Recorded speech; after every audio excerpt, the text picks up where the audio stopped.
Er is natuurlijk enorm veel veranderd met het Friese paard. Ik kom zelf nog een beetje uit het tijdperk dat we heel blij waren dat we het bestgaand rijpaard een volle rubriek hadden. En dan dachten we, nou, dat Friese paard zal het ooit wat worden, echt onder het zadel. Nou, inmiddels zien we natuurlijk, vandaag zullen we het resultaat zien. En wie er tijd heeft, die kan zondag zelfs ook nog even naar Ermelo, naar het Nederlands kampioenschap. Meer dan 100 Amazones en ruiters zullen daar hun kunsten vertonen, van B tot met ZZ licht. Dus wat dat betreft zitten we in een zeer opwaartse lijn qua dressuur met het Friese paard.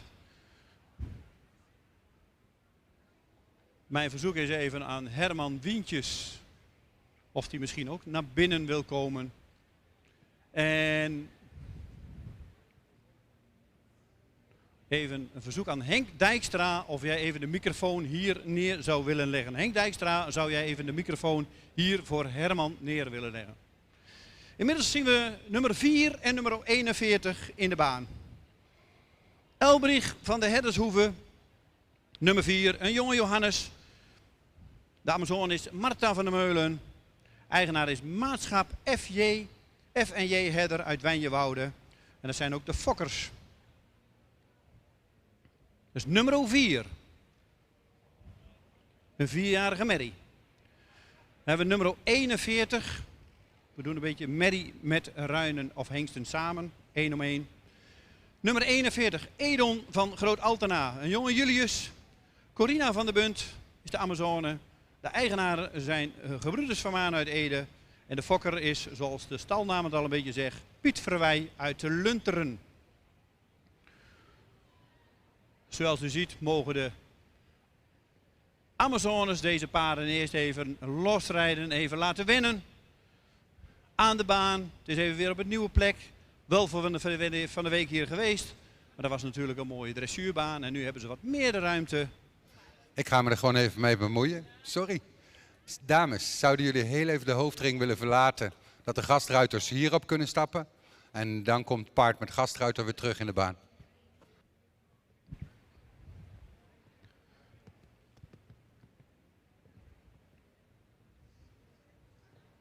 Oké, mogen jullie even de baan verlaten. En dan geef ik zo het woord aan Herman. Herman zal een uitleg doen, denk ik.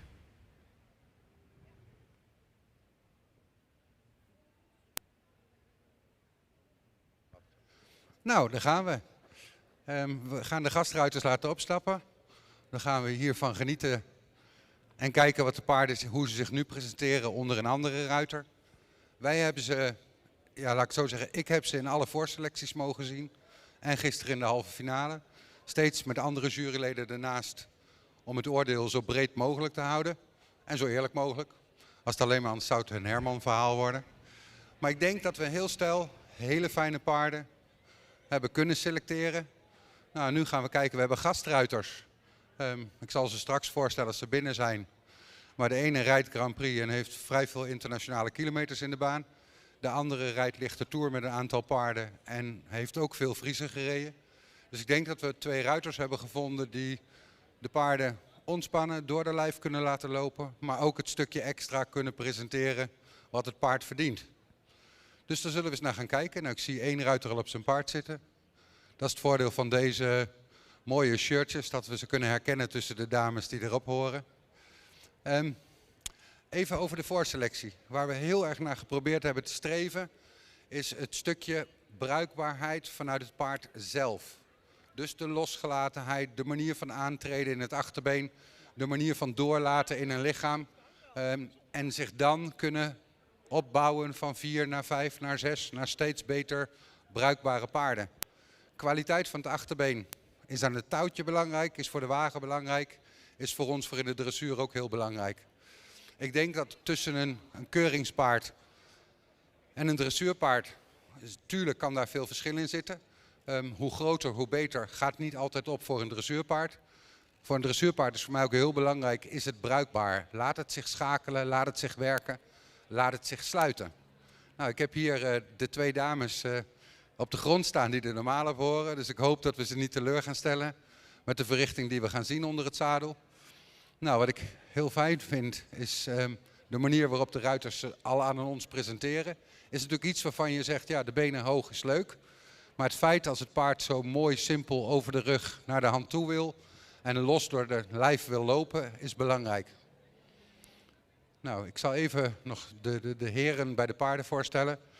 We hebben Bart. Die presenteert Elbrich van het Herdershoeve. Sorry voor mijn misschien niet helemaal correcte uitspraak.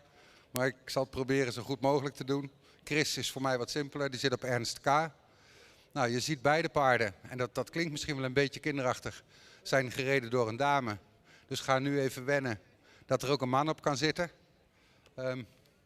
Als ik ze zo zie draven, zie ik in ieder geval gebruik. Mooi brutaal eroverheen. Makkelijk lopend. Wat ik mooi vind aan het paard Elbrich is dat hij eigenlijk heel mooi ontspannen over zijn rug daar naartoe wil lopen. Zeker weten dat je ziet dat Bart er nog wel even wat aan af moet tasten. Zo van, hoe voelt dit aan, wat gaat dit doen? We zien Ernst onder Chris, eigenlijk zoals ik hem ook herken vanuit de presentatie in de voorrondes. Een mooi, brutaal, fris, helder beest. Zijn oortjes erop en een heel alerte blik. Die zie je nog wel even zoeken van, wat moet deze baas op mijn rug? Maar dat hoort daar ook bij. Dat is het leuke van dat gastrijden en het opstappen en laten rijden door een vreemde. Heren, even voor jullie. In de proeven hebben ze moeten wijken, hebben ze een beetje tempowissels moeten maken, hebben ze wat moeten schakelen. Ook wat over de rug naar beneden. Dus dat zou allemaal bewerkbaar moeten zijn. Ik heb de dames-eigenaren vlak naast me staan, of de ruiters. Dus als ik iets roep wat ik echt niet mag roepen, dan wijzen we ze me vast terecht. Nou, dat blijft een beetje linksom, rechtsom, vind ik hetzelfde verhaal. Je ziet allebei de paarden, zich correct gedragen, goed door de lijf lopen. Ja, ik denk dat Ernst, ik ga toch even vragen aan Britt. Ik denk dat daar heel weinig iemand anders op zit, of niet? Nooit. Nou, ik hoor net, er zit dus ook echt nooit iemand anders op. Want je ziet hem ook voor mijn gevoel nog een beetje denken van, wat moet ik hier? En hoe is dat met jouw paard? Ja, ook nooit. Nou, we zien dus 2 paarden eigenlijk waar voor het eerst iemand anders op zit. Dat was ook de bedoeling van deze gastruiters. Dat we zeiden, ze zijn allebei heel ervaren in het jonge paardenrijden, doorgereden paardenrijden. Dus dat we eigenlijk echt zeggen van, wat kunnen we hiermee? En wat kunnen de paarden met de ruiters? Oh, dan loopt hij eigenlijk mooi brutaal naar voren, Chris. Ik moet wel lachen. Dan zie je dus, als er een vreemde op komt te zitten. Ik zou hem rustig een wending maken of zo, Bart. Dat je kijkt of ze dan je iets beter begrijpt als je er aan wil. Wat wel mooi is, als we het paard van Bart zien, zie je dat ze een beetje zoekerig wordt in de bovenlijn naar boven. Zo van, hoe moet ik dat gevoel geven dat ik daar doorheen aangaloppeer? Nou, dat is dan even zoeken, even voelen. En de volgende poging is gelukt. Dus dan, als je dit paard ziet galopperen, denk ik gelijk weer van, oh ja, dat was het stukje waar we heel blij van werden. De manier van het makkelijke, scherpe achterbeen. Wat je nu opvalt is dat hij nog een klein beetje gespannen blijft in die bovenkant. Maar wel heel goed door zijn lijf loopt. Dus dat kan nog weer mooier en beter. Nou, ik denk dat we aan Chris niet zoveel hebben toe te voegen. Volgens mij mag hij mooi stil zitten genieten zo. Dat moet best een goed gevoel geven, denk ik. Chris, of niet? Yep. Het ziet er in ieder geval heel makkelijk uit.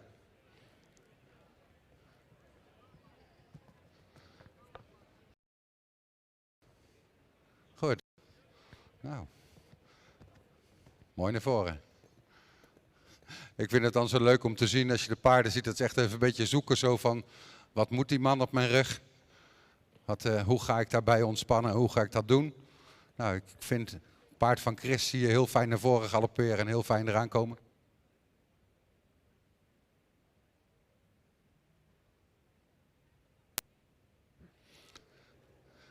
Goed heren, ik krijg net stiekem door dat we nog 2 minuten probeertijd hebben. Nou, die hebben we net nodig Bart, want dan snapt ze je en dan denkt ze van ik kan nog een tandje meer naar beneden, er iets meer doorheen.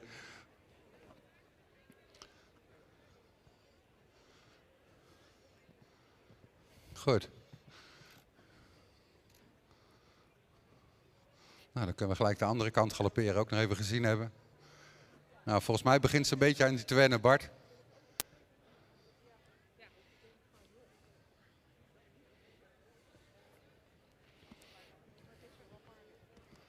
Chris, wat ik heel mooi vond, moet je even proberen als je wil.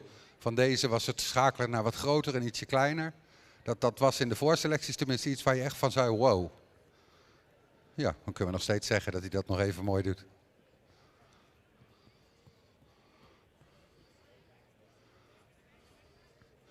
Ja, mooi. Inderdaad, als je hem net zo dat tandje iets meer er tegenaan zet.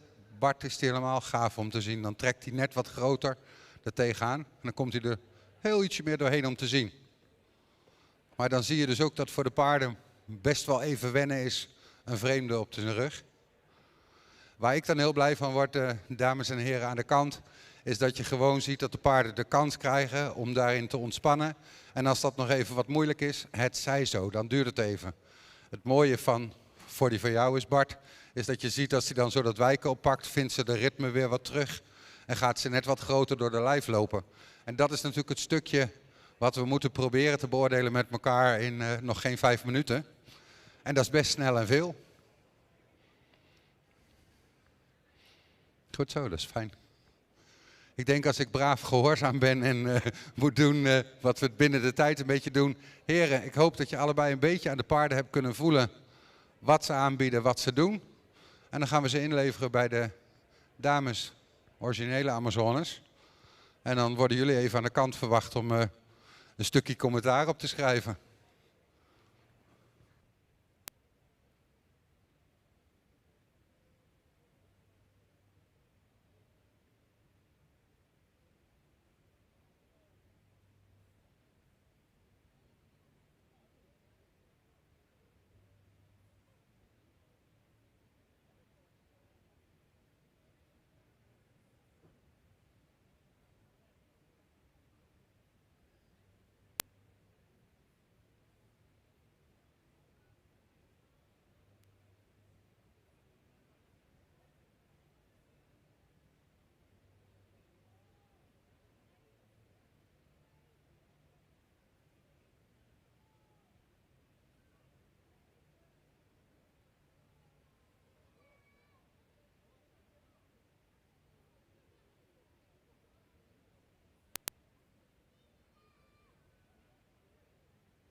En ik denk dat dat best ook een spannend stukje wordt. Ook dat zijn weer paarden waar niet te veel andere mensen op gezeten hebben.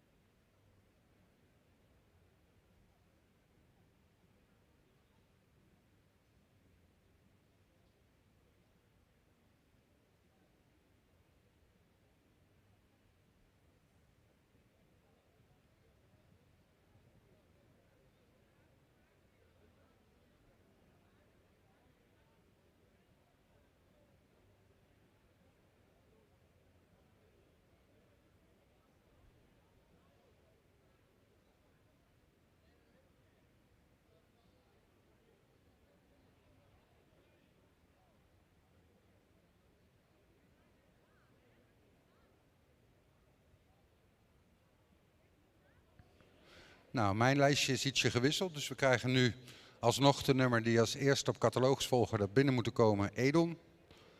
Die wordt gereden door Bart Baks. En daarnaast krijgen we Fleur O met Chris erop. Volgens mij, ja, de beide heren zijn gezeten. Dus dan gaan we eens even zien. Nou, ik weet niet of u op het voorterrein ook al wat gezien had, maar ik denk dat dit nog een tandje meer vuurwerk wordt. In de zin van nog een tandje brutaler hengstlopen. Maar dat gaan we zo binnen ook zien wat we gaan doen. Ik ben in ieder geval heel benieuwd.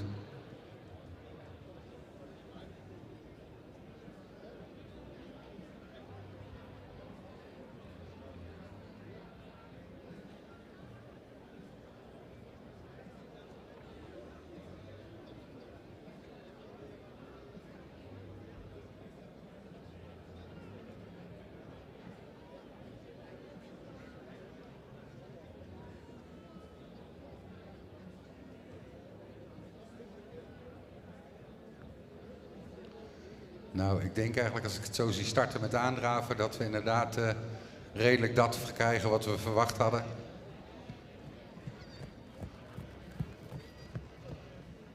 Dan ga ik wel heel stiekem even de dames vragen. Nou, we hebben er dus wederom twee die voor het eerst een andere ruiter op hun nek krijgen. Dus dat is eigenlijk, en dat blijft hè jongens, voor mij, dit stukje is het leukste stukje om te zien. Wat doet zo'n paard als iemand anders erop gaat zitten? Zegt wat over de bruikbaarheid. Zegt voor mij ook wat over de bruikbaarheid van het Friese paard. Waardoor je toch ziet dat het karakterinstelling toch een hele goede instelling is. En ik denk dat ik heel blij ben met deze twee heren erbovenop. Nou, we zullen eerst even een rondje af laten tasten. Hoe het voelt, wat het doet, hoe het lijkt.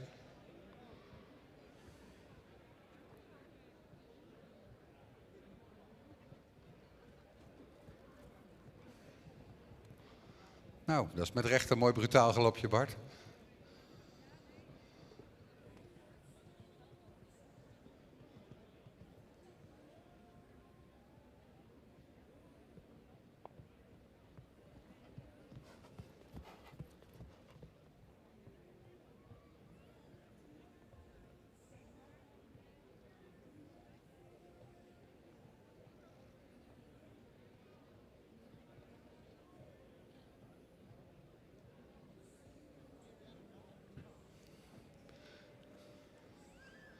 Goed, het mooiste vind ik wel, je ziet een klein beetje het verschil tussen de merrie in de baan en de hengst in de baan. De hengst vreet de baan bijna op. En de merrie loopt nog ietsje voorzichtig, zo van wat moet ik hiermee. Maar wel heel fijn gebruik van haar lichaam. Nogmaals, beste mensen, ik hoop zo dat ons dat lukt. Dat we deze paarden, er zijn natuurlijk nu 4, dat we hier over 2 jaar weer kunnen staan en zien wat er van geworden is als 6-jarige. En hoe ver de aanleg die hier zeker weten is, omgezet is in training en daardoor nog vele malen beter gebruik van een lichaam. Maar de tijd gaat ons dat leren.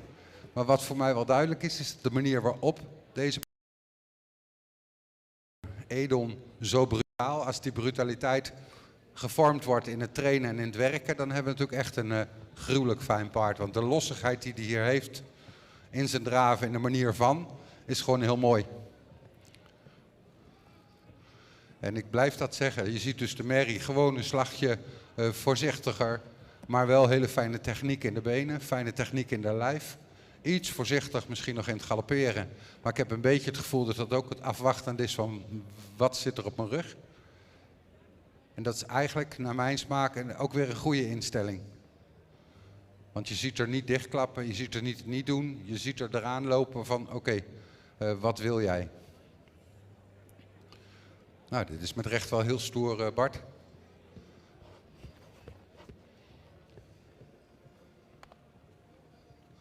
Kijk, wat ik heel fijn vind van het paard van Chris is gewoon de manier waarop ze de lijf gebruikt. Mooi los naar voren, fijn door de lichaam, goed ruggebruik. Waartegen Bart zijn paard zich nog wel eens een beetje zo stoer maakt dat hij daardoor een beetje erbovenuit wil klimmen. Hij begint al te zakken, het begint al mooier te worden. Want dat was het stukje waar we in de voorselecties ook van Edel zagen, is zo brutaal. Zo er tegenaan. En daardoor eigenlijk wel heel veel mogelijkheden hebben. En soms de jeugdigheid die hem daar nog een beetje zelf in de weg zit. Maar ik vind, je ziet wel dat ook met een vreemde ruiter op zijn nek, laat hij zich goed bewerken en goed eraan rijden. Staat tegenover dat paard van Chris, zie je natuurlijk zijn lichaam gewoon goed gebruiken. Mooi er doorheen, mooi ontspannen. En ik snap ook, voor aan de zijkant, dat het hele stoere beeld wat dit paardje geeft, wel een leuke uitdaging is en er heel goed uitziet. Dus als we nou moesten beoordelen welke nu aan het touwtje het hoogst zou scoren, dan gaan we voor Bart zijn paard, denk ik. Nou, wordt wel een heel mooi stukje van Bart. En gaan kan die. Fijne galopade daar, Chris. Mooi.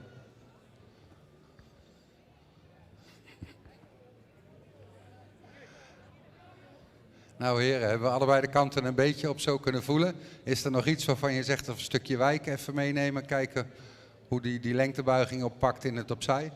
Mooi. En dan blijf ik toch weer halen. Als ik dan het paard van Chris ook zie je toch dat ze die ontspanning op durft te zoeken. En mooi direct durft te maken. Dat ruggebruik wat iets is als ze aan het touwtje mooi stoer naar boven willen lopen. Heb je onder het zadel in de dressuur nog wel eens last van. En nu zie je dit paard juist eigenlijk ook met een vreemde op zijn nek goed zijn lichaam gebruiken. Dus dat is wel mooi. Nou ja, en het stoere, mooi. Ook die van Bart begint zich daar een beetje uit te leggen en mooi te ontspannen. Dus dat wordt eigenlijk wel een heel fijn stukje. En zeker voor de jonkies, hè. Vergeet niet, het zijn 4-jarigen. Die daarnaast in zulke entourages niet zo heel vaak lopen. Mooi. Daar is een mooie galopade. Nou, dat is toch best wel een beetje wauw, denk ik. Ik vind het tenminste iets waar ik, als ik in de dressuurbaan tegenkom, ik jureer zelf ook best heel veel, ook op de hogere klasses, dan zoek je dat toch ook weer in een paard dat je zegt van ik wil zo'n lichaamsgebruik en zoveel elastiek hebben. Zo. Nou, veel groter hoeven ze niet te maken in de galopade. Heren, ik denk dat we rustig zo de paarden weer in gaan leveren bij de baasjes. En nee, ze mogen niet met jullie mee naar huis.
Nou, dan gaan we op voor het volgende rondje.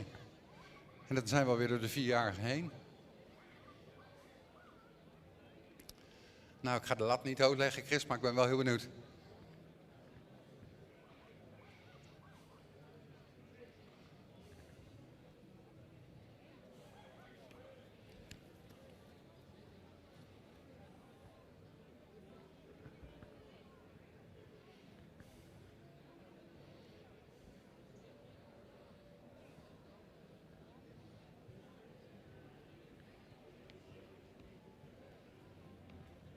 Nou, daar gaan we. Dan gaan we met Chris naar Verder van de Polen kijken. Schiet me niet af als ik het verkeerd uitspreek. En Dukke van Panhuis. Met Bart op zijn rug. Dames, niet boos worden als ik het verkeerd uitspreek. Nou.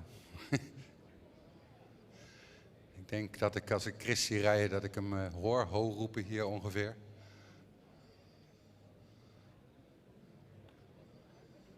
Nou, zoeken we ze met Go? Volgens mij hebben we ze met Go.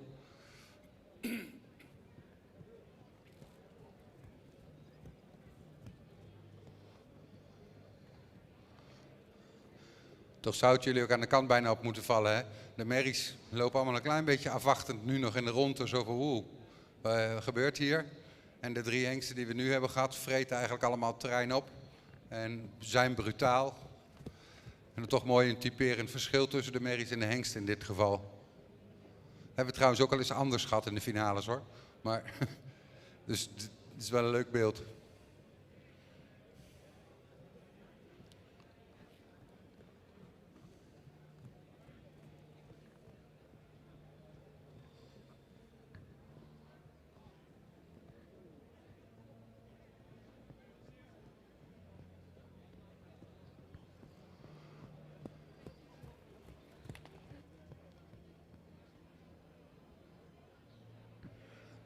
Nou, ik hoor hier net de dames aan de kant zeggen, Jezus, zie ik mijn eigen paard ook een keer terug. Want ik zie hem nooit, want ik zit er altijd zelf op. Dan zie je toch dat ook bij de Friese sport toch wel ook heel veel 1 paard, 1 ruiter is. Nou, jongens, kan die galopperen of niet? Kijk, en dan blijf ik zeggen als 4-jarige, als je deze insteek hebt in de go van een paard, heb ik toch al wel een heleboel. Als je de hele proeven door moet drukken, wordt het ook zwaar werk. Dus wat je eigenlijk bij de jonge paarden wel zoekt, is dat ze ook de manier door het lijf lopen, brutaal lopen, het stukje hebben. Nou, dat zien we ook bij Bart. Dat go is er zeker wel. Dan een stukje beetje nog ontspannen hier en daar, dat hij wat makkelijker bewerkbaar blijft. Dat is de volgende, maar dat komt ook. Het ziet er fijn uit, Chris.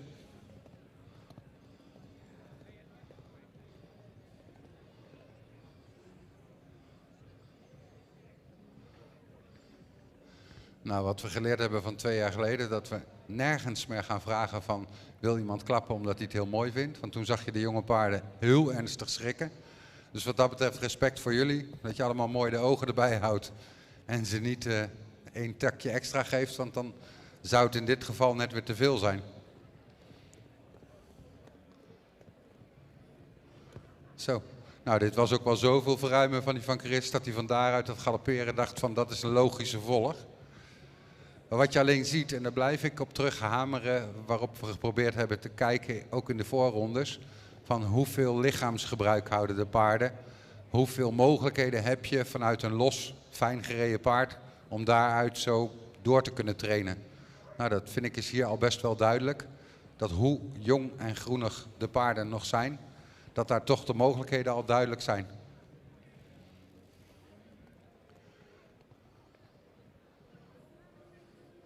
Kijk, daar zie je het paard van Bart zich ook toch steeds meer gaan ontspannen en denken, oh, hier kan ik ook presteren.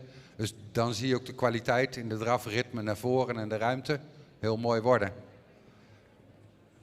En dat blijft voor mij, als ik het paard van Chris ook zo zie galopperen, dan denk je, ja, daar wil ik toch graag mee verder. Zoveel mogelijkheden in het achterbeen, in het ruggebruik, naar de hand toe. Dat is gewoon fijn. Scherp, eraan, goed er doorheen. Ook fijn over zijn rug aan het lopen. Fijn, Bart.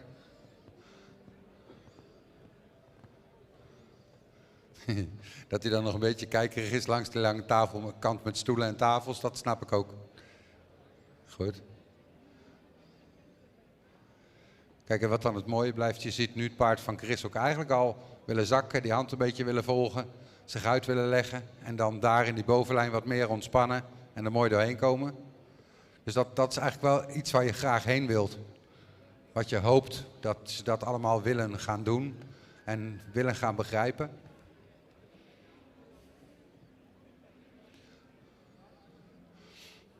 Nou, en ik wil dan toch eigenlijk heel graag, niet iemand die klapt of wat dan ook, maar wel het stukje respect voor de heren gastruiters.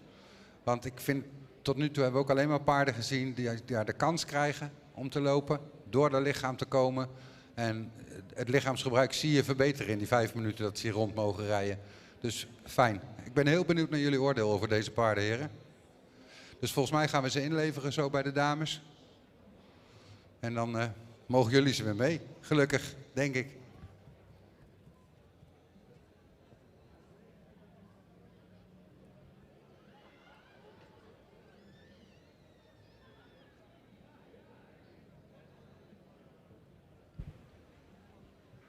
En dan gaan zo de punten verdeeld worden. En gaan we kijken wie de winnaars zijn bij de merries. Wie de winnaar wordt. En wie de winnaar wordt bij de hengsten en ruinen. Wie de tweede wordt en wie het derde wordt. We gaan zo eerst de 3 merries mooi stappend in de baan krijgen. De 3 merries krijgen we zo stappend in de baan. Maar we wachten even tot de gastruiters hun paard hebben ingeleverd. Zoals ik al aangaf bij de voorpresentatie, deze rubriek is ontstaan en gesponsord door Pavo en Friso, het tweespan. En daar zijn we natuurlijk enorm blij mee. Al jaren vindt dit nu plaats. En zoals u op het achterterrein ziet, dat is natuurlijk wel mooi van het Friese paard, het karakter, wat we denk ik heel hoog in het vaandel moeten houden. De ruiters stappen weer makkelijk af. Ook hoe ze zich gedragen hebben onder de gastruiters is natuurlijk prachtig om te zien. En dan is het natuurlijk even afwachten, wat is het oordeel van de gastruiters over deze paarden?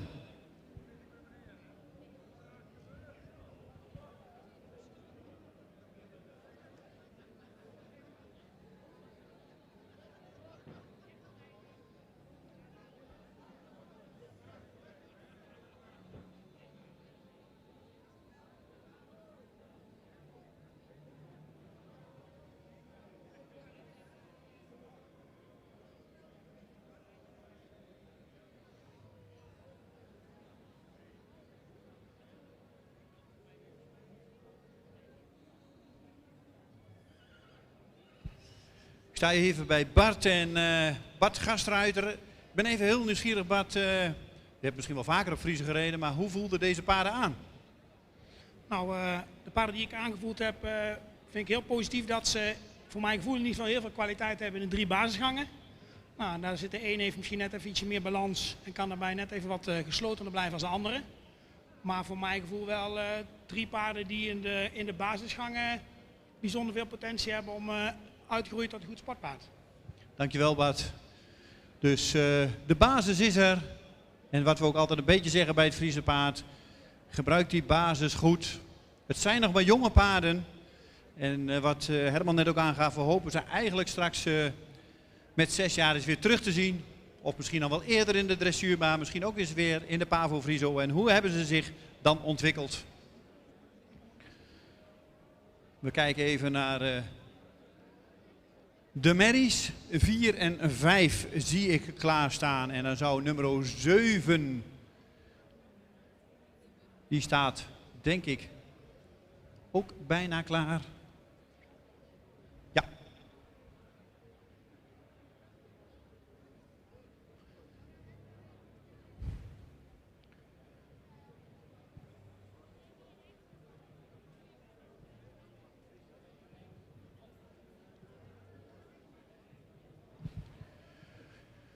En het is natuurlijk niet voor niks dat ze hier naartoe afgereisd zijn. Deze paarden vallen natuurlijk altijd in de prijzen. De eerste prijs is €250, de tweede prijs is €100 en de derde prijs is 50 euro. En de nummer 1, het nummer 1 paard, als daar de fokker ook van aanwezig is, dan krijgt de fokker ook nog eens 150 euro. Dus fokkers, als u hier aanwezig bent, komt u dan zo ook even uw prijs in ontvangst nemen.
En als het goed is, krijgen we nu de 3 merries in de baan.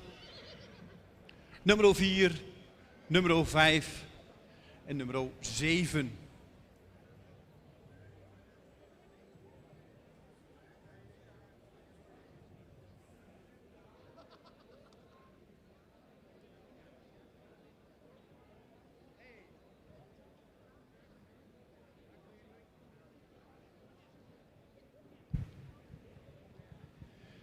Ze stappen mooi rond, ze zijn weer rustig, ze zijn gereden door de gastruiters en die hebben hun oordeel ook gegeven. We hebben de 3 rondstappen en we liggen mooi op programma. En dan willen we graag zo de nummer 3 naar het midden hebben en dat is bij de merries Fleur O met Christina Dijkstra. Een totaal score van 70 is nummer 3. Dan blijven er nog 2 over. Nummer 7 en nummer 4. Dan mag nu opstellen op de tweede plaats Elbrich van de Hermeshoede, nummer 4. En het houdt in dat nummer 7 heeft gewonnen. Duke van Panhuis met Sandra de Groot.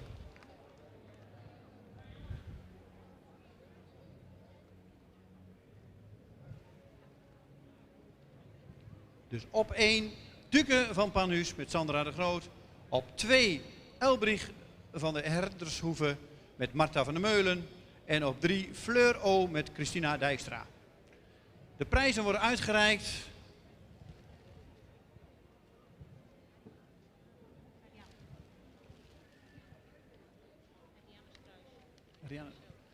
Rianne Struijs voor het tweespan reikt de prijzen uit. En Arjen Smits van Pavo, natuurlijk bij iedereen bekend. Pavo paardenvoeders. En de beide sponsors van dit prachtige onderdeel hier vandaag op de centrale keuring. De 4-jarige merries. Met op kop nummer 7 Duke van Panhuis. En Maurits onder Sandra de Groot. En de eigenaar is ook Sandra. En de fokker is Wijma uit Jislum. En wat zouden we...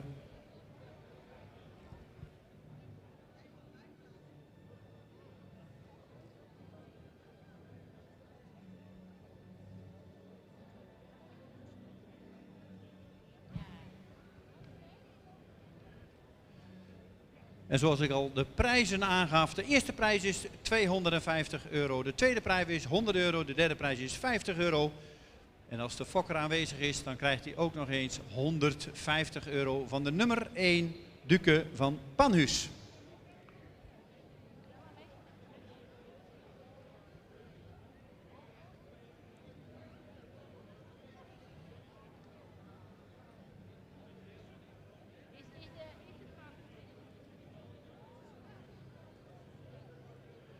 Is de fokker van nummer 7, Duke van Panhuis, aanwezig?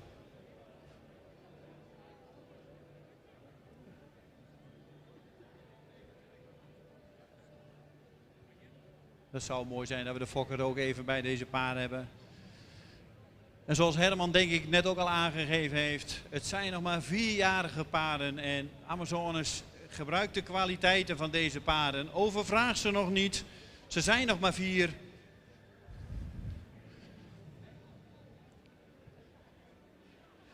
En we zouden jullie graag over een paar jaar weer terugzien. Maar spaar ze nog, ze zijn nog maar jong. 3 royale merries. Duke van Panhuis, Elbrich en Fleur O. Fokkers en eigenaren, van harte gefeliciteerd.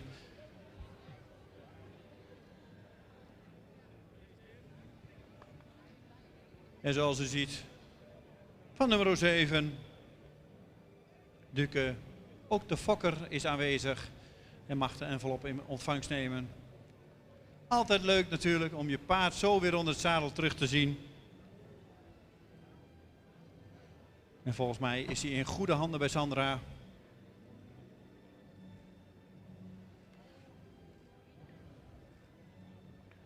Maar ook zeker de complimenten aan Elbrich, Marta met Elbrich en Christina met Fleur O.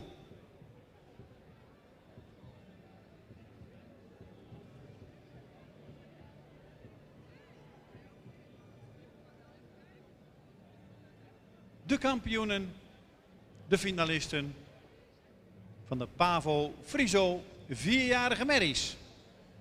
En dan gaan we zo een leuk muziekje eronder doen en dan geven we jullie even de ruimte om een prachtige ereronde te rijden.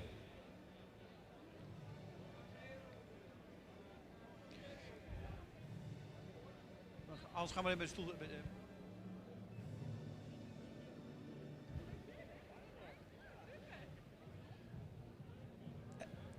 Het zijn nog maar 4-jarige paarden. Laten we even een beetje uitkijken met het applaus. Maar misschien kunnen ze wel een klein applausje hebben. We gaan het proberen. 4 jaar oud. Nog een hele toekomst voor de boeg. Kom dames, dit gaat mooi zo. En ik zal je zeggen, ze hebben vandaag weer heel veel geleerd. Jullie, maar de paarden ook.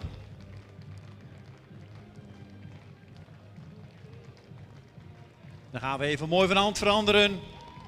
En geef ze een applaus. Nummer 1, Duke van Panhuis. Nummer 2, Elbrich van de Herdershoeve. En nummer 3, Fleur O.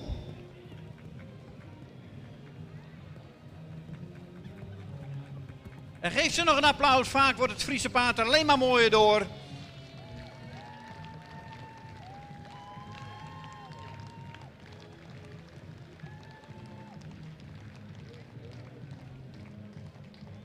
Dames, ontzettend bedankt. En nog heel veel succes in de toekomst. Wees zuinig op deze mooie merries. Ze zijn nog jong.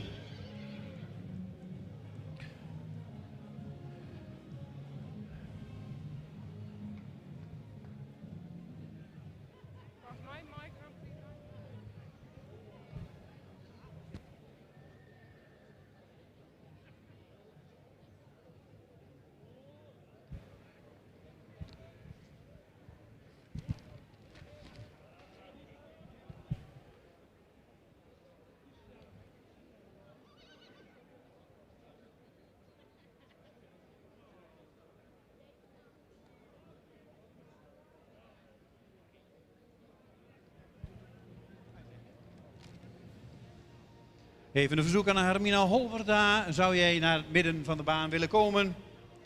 Want we gaan verder met het volgende onderdeel. We liggen redelijk stil. strak op het schema. Qua tijd. Dit zou 3:45 beginnen en we zitten op 4:15, dus dat loopt heel mooi.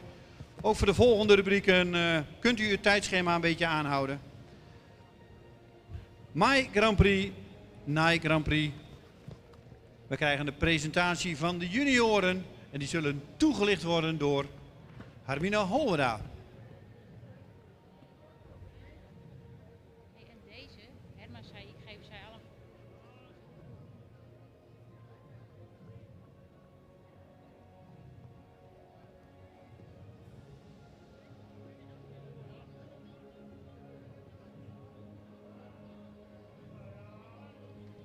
Ik weet ook niet wat voor paard.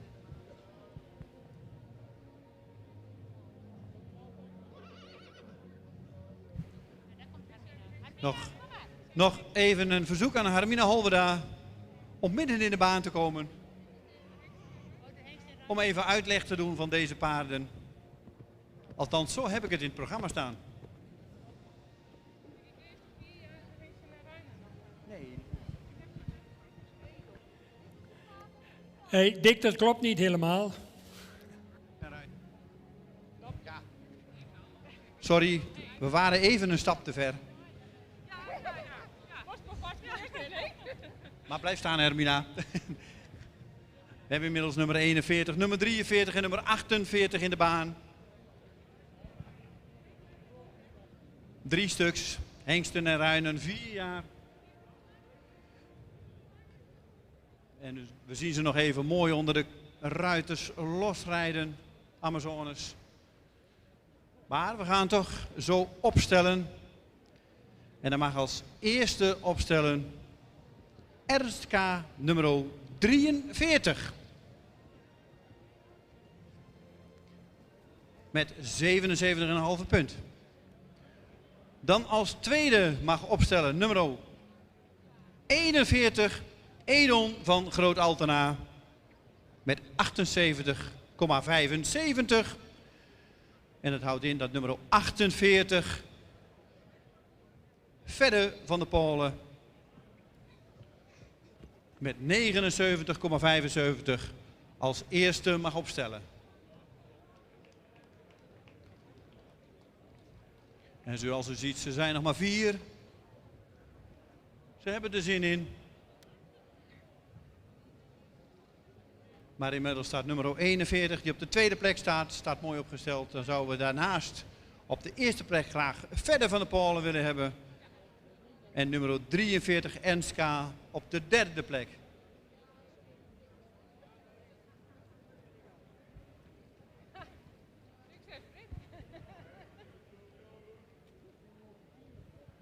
Het zijn natuurlijk hengsten en ruinen. Er zit iets meer temperament in. Zijn iets stoerder. Maar inmiddels staan ze 48 verder van de Polen. Een jonge Mijnte met Iris Seidsma als ruiter Amazone. En de eigenaar is Karin Seidsma uit Sint-Jacobi-parochie. Nummer 1 geworden met 79,75. Dan krijgen we op de tweede plek Edon van Groot Altena. Een jonge Julius van Corina van der Bunt als ruiter. De gebroeders van Manen uit Ede zijn de eigenaar en de fokker is Piet Verwij uit de Lunteren. Nummer 2 met 78,75. Er staat een puntje verschil in, staat heel dicht bij elkaar. En dan gaan we naar nummer 3, Ernst K. Een jonge Marcus onder Brit Muis. Eigenaar is Brit Muis uit Stadskanaal. En de fokker is H. Kuiper uit Oosterend. En had 77,5 punt. Mooie scores. En het zat dan ook heel dicht bij elkaar.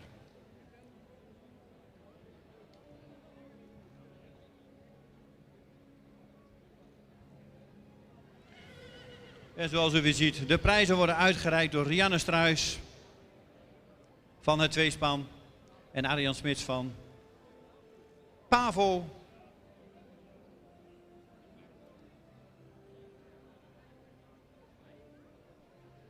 En natuurlijk de fokkers krijgen een 150 euro. En de nummer 1 krijgt 250 en de nummer 2 100 en de nummer 3 50 euro. De felicitaties worden in ontvangst genomen.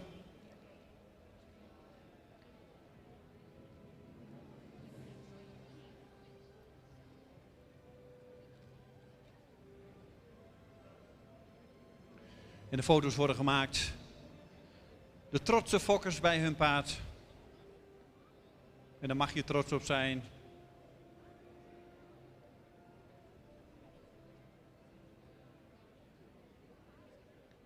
Een geweldig hinder. Verder van de Palen, nummer 48. Maar in de toekomst kan het allemaal zomaar weer andersom zijn. Dus ook nummer 41 en nummer 43. Heel veel succes. De puntentotalen lagen heel dicht bij elkaar. Ik denk 3 hele stoere paarden. En als de fokkers de baan hebben verlaten, of in ieder geval een veilige plek hebben gevonden, dan starten we de muziek. En dan gaan we nog even genieten van deze 3 combinaties.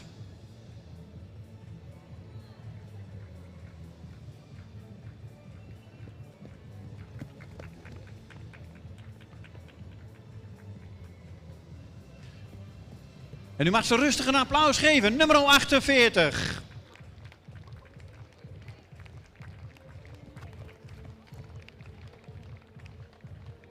Verder van de Polen, een jonge Mijnte. Nummer 41. Edom van Groot Altena, een jonge Julius.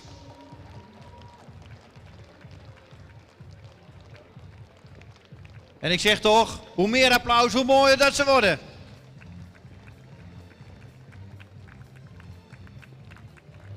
Ja, Britt, je hebt de handen vol, hè? En nummer 43, Ernst K. en jonge Marcus.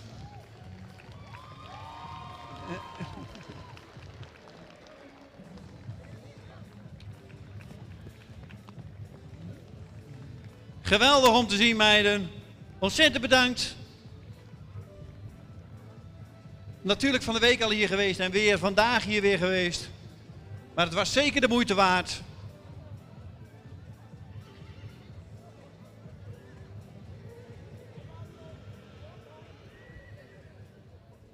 En wees zuinig op deze 3 prachtige dressuurtalenten.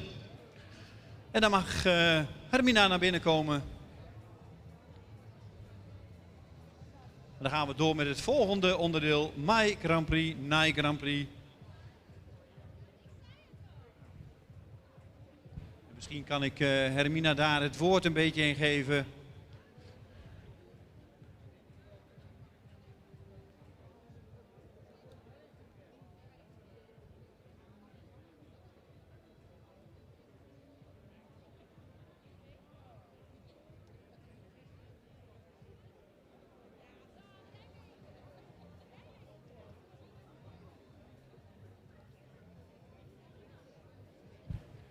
De combinaties komen binnen en ik kan er misschien wel wat over vertellen, maar ik denk dat Hermina, die kent ze, die traint ze volgens mij.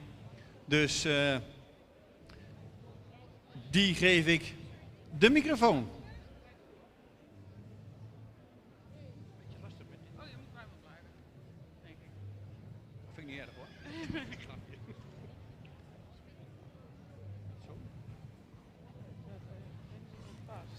Staat hij aan?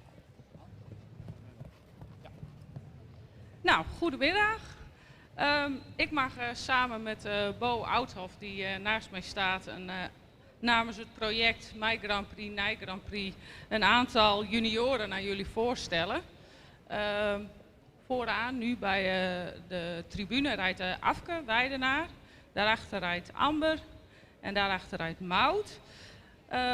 Bo heeft een aantal junioren onder haar hoede, waaronder Amber en Esmee. Esmee staat ook naast ons. Haar paard kwam een beetje kreupen van de trailer af, toch? Dus nou, die had een klein wondje, dus die kon helaas Die staat er gewoon even bij. Die kan misschien zo ook nog wat vertellen. Amber en Esmee die vallen dus nu onder de hoede van Bo. En onder mijn hoede vallen momenteel Afke Weidenaar en Maud Gerding. Maud die rijdt nu hier op de diagonaal. Die rijdt met de 7-jarige Henk Steun. Teun is een jonge, heel talentvol paard, een jonge Jisse Kerheinse. Ze zijn sinds vorig jaar pas een combinatie en ze rijden momenteel al in de Z1. Maud heeft zelf altijd heel succesvol endurance gereden en heeft sinds ze Teun is gaan rijden de overstap gemaakt naar de dressuur. En het gaat heel goed. Ze zijn heel blij dat Maud en Teun in het team zitten nu. Dan pak ik even mijn briefje erbij, want ze hebben zoveel dingen gedaan. Afke rijdt nu op een korte zijde. Dank je, Esmee. Afke die rijdt met de 9-jarige Henk Smijlen. Dat is een standaard Keteeuwers.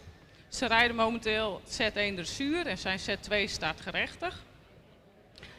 Afke en Mijlen die zijn al vanaf het begin dat het project begon, zijn ze al geselecteerd bij de junioren. En ze hebben al heel veel successen behaald. Ze zijn onder andere Fries kampioen 2, mooi 5e plaats op de Hippiade, al een paar keer op het NK reservekampioen geworden. We zijn rustig bezig geweest met het opleiden tot Z2. En daar heeft Afke nu ook nog een aantal jonge paarden tot haar beschikking, waar ze straks ook weer mee verder kan. Afke die doet zelf de opleiding paardenhouderij, paard en sport. Ze zit nu in het laatste jaar en ik denk dat het project ook een hele mooie gelegenheid is om haarzelf te ontwikkelen. Om verder te komen in de dressuursport. Dan geef ik nu het woord even aan Bo. Dan kan die nog even iets over Amber en Esmee vertellen. Nou, dan ga ik de zusjes Hogeveen even voorstellen. Alleen Amber is vandaag in het zadel. Amber rijdt een Nina van Up To Date. Dat is een Anders Beert. En Nina is er al sinds 4-jarige leeftijd onder het zadel bij Amber. Ze heeft haar dus helemaal zelf opgeleid en is op dit moment Z2 dressuur met winstpunten. Aankomende zondag komt ze van start op het Nederlands kampioenschap. Naast al het paardrijden is ze dus werkzaam bij Friesland Campina. Dus naast de sport wordt er ook nog hard gestudeerd en gewerkt op dit moment. Dan hier naast mij staat haar zus en die rijdt Hedwig. Hedwig is in de klasse Z1 en het is een 11-jarige Mary.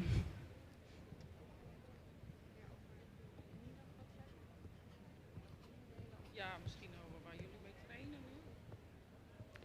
Met Esmee en Hedwig zijn we op dit moment rustig de planning en op te trainen naar de klasse Z2. En met Amber zijn we heel erg een beetje het wedstrijdrijden aan het oppakken. Vandaar dat we echt naar zondag hebben getraind en gebruiken we deze lezing en training ook echt als training voor aankomende zondag.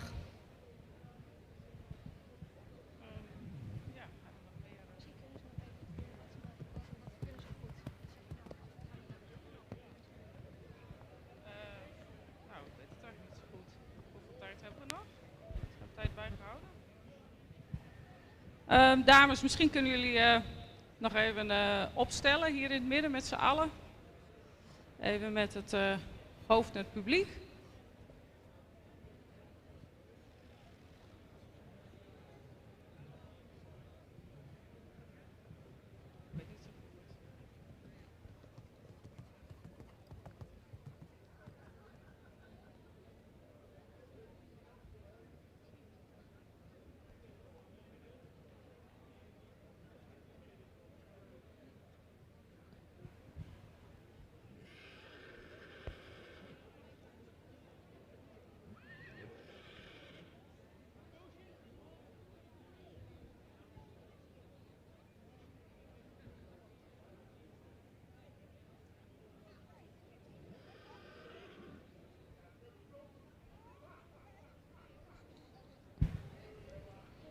Drie combinaties die in het project My Grand Prix, Nike Grand Prix zitten.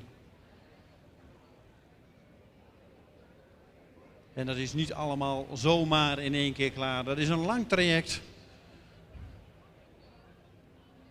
En het heeft tijd nodig. En vooral bij het Friese paard.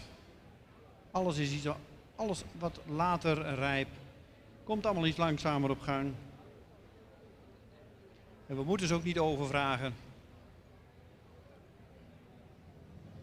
3 mooie combinaties. Onder leiding van Armina Holverda.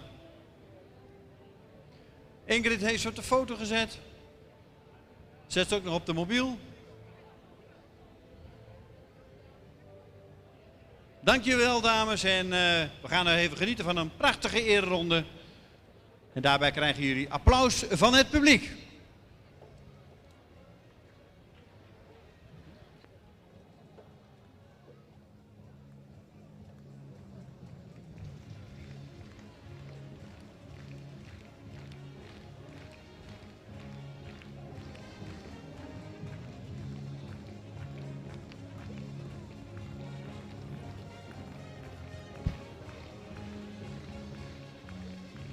Kijk, leuk dames. Laat ze maar even gaan. Ga even voor het publiek langs. En ik zie smiles op het gezicht, dat vind ik wel heel mooi. Als hij zelf lacht, heeft het plezier ook paard. Heeft het paard ook plezier.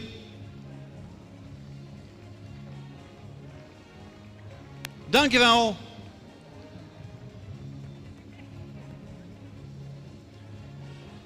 En we hebben net natuurlijk de Pavo Friso onder het zadel gezien. Gesponsord door Pavo Paardenvoerders en het tweespan Friso. Maar we hebben daar ook de rubriek Pavo Friso tuigen voor de wagen. En daarbij geef ik het woord aan Henk Dijkstra, want dat is toch wel zijn dingetje, het tuigen. Dankjewel, Dick.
Even een vraagje aan Harm van der Meulen, ringmeester. Zijn de combinaties compleet? Hebben ze op het voortrein rondrijden? Ze zijn er allemaal. Nou, dan geef ik de microfoon door aan Henk Dijkstra.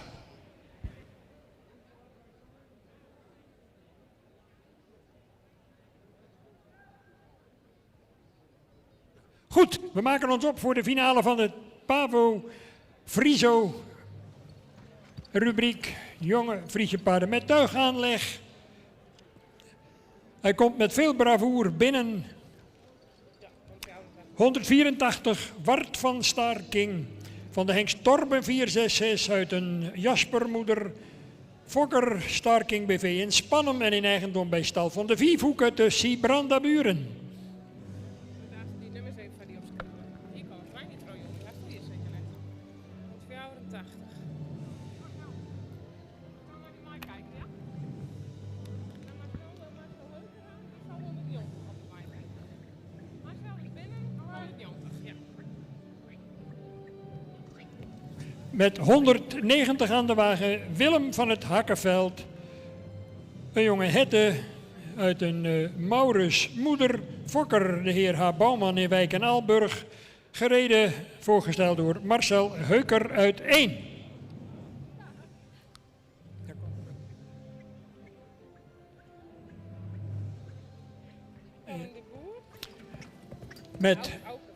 Met 73 aan de wagen Auke van Beralti. Een sterhengst van Jouwe 485 uit de Van Veeltzicht fokkerij. Fokker B. Veldhuizen in Putten, in eigendom van Kennebakker te Parga en rijder is Tjalling de Boer. 304 betreft Allure. Een jonge Tjalle uit een Brentmoeder Fokker T. Hettinga in Arm en in eigendom bij CM Hettinga in Hasker Horne. Nee, hier kan treinen jongen. Laat ze meer.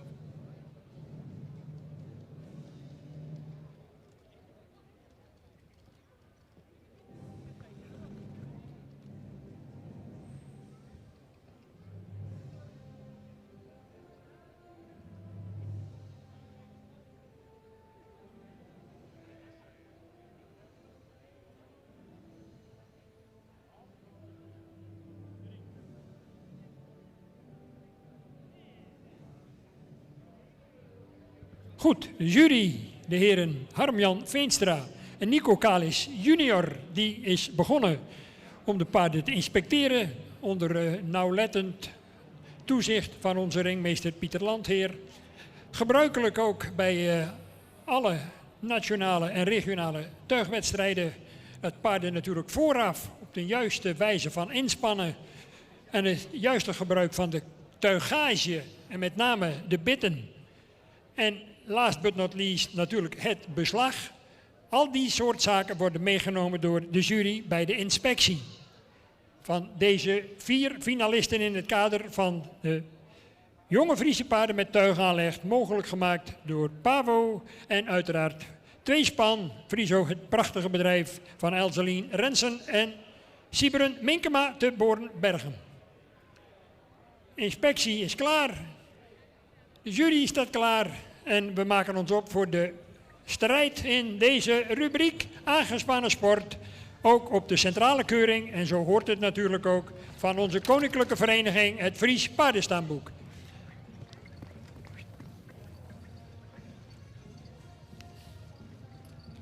Wart van Staarking, Willem van het Hakkerveld, dan Auke van Hilberalti en tenslotte Allure RSH. 1 dame tegen 3 heren. We gaan eens kijken hoe de strijd zich ontwikkelt.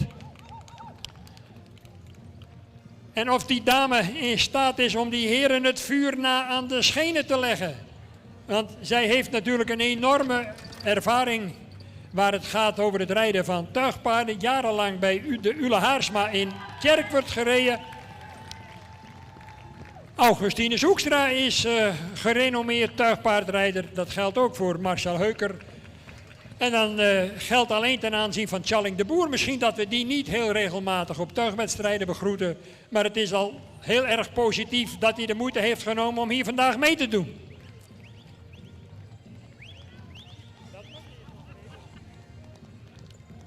En of hij gaat winnen, dat gaan we afwachten natuurlijk. Er zijn meerdere kapers op de kust. Ze zijn van hand veranderd. Met Augustinus aan het hoofd, Augustine Zoekstra. Ja, kijk, de heer de Boer die is supporters langs de kant. En de strijd is hevig. En we gaan eens kijken of de jury in 1 keer een einduitslag zal weten te produceren. En dan gaan we natuurlijk ook van hen via de microfoon horen hoe en waarom of zij tot een volgorde zijn gekomen.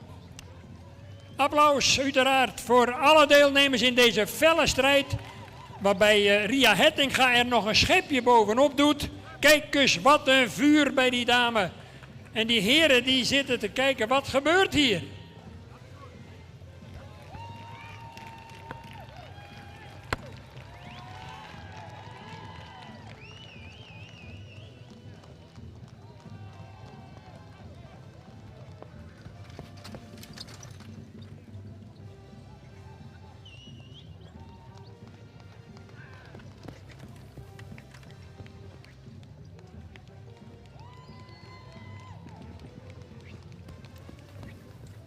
Goed, dan mag opstellen 184, 73, 190 en 304. Dat is de voorlopige opstelling. 184, 73, 190 en 304.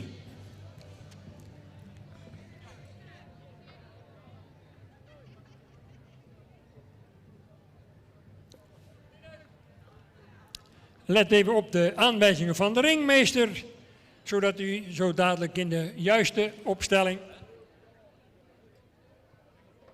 Nee, men is misschien in de veronderstelling dat de strijd gestreden is, maar daarvan is nog geen sprake. Nee, wij hebben nog een heel aantrekkelijk toetje en dan hoop ik wel dat u zich er even mee gaat bemoeien allemaal. Want we hebben een prachtige tweestrijd tussen de heren Hoekstra en de Boer.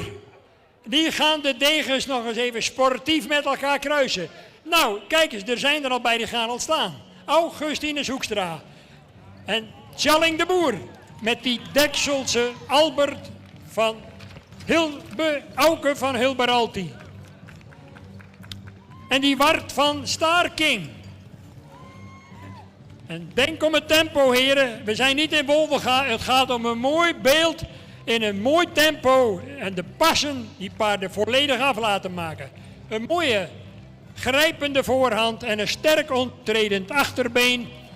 Kijk eens wat een strijd tussen die beide kemphanen. En dan gaat de Boer nog een keer. Die Albert, die Auke van Hilberalti zijn van hand veranderd. En dan komt Augustinus Hoekstra nog een keer. En die rijdt voor wat hij waard is.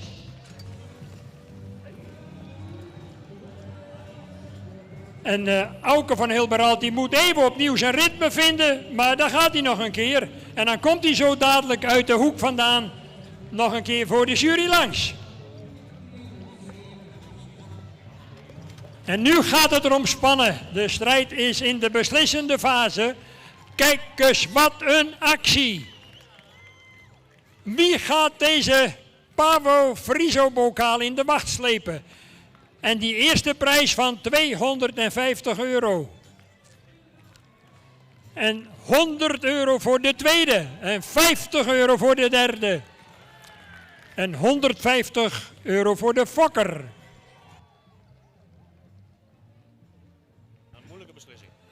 Een hele moeilijke beslissing, maar de winst die gaat naar Tjalling de Boer. Met Auke van Hilberalti. En dat betekent automatisch het zilver voor Augustinus Hoekstra. Met die Dekselse Wart van Starking. Wat een prachtige strijd tussen deze beide heren. En dan zien we het echtpaar Smits van de firma Pavo. Die de fantastische winnaar hier gaat huldigen. En een fraaie ereprijs aangeboden door zowel Pavo als tweespan Friso Zadels uit Borenberghem. En Pavo natuurlijk wereldberoemde voederproducent op tal van terreinen in de paardensport actief. En zeker ook als sponsor zeer gewaardeerd.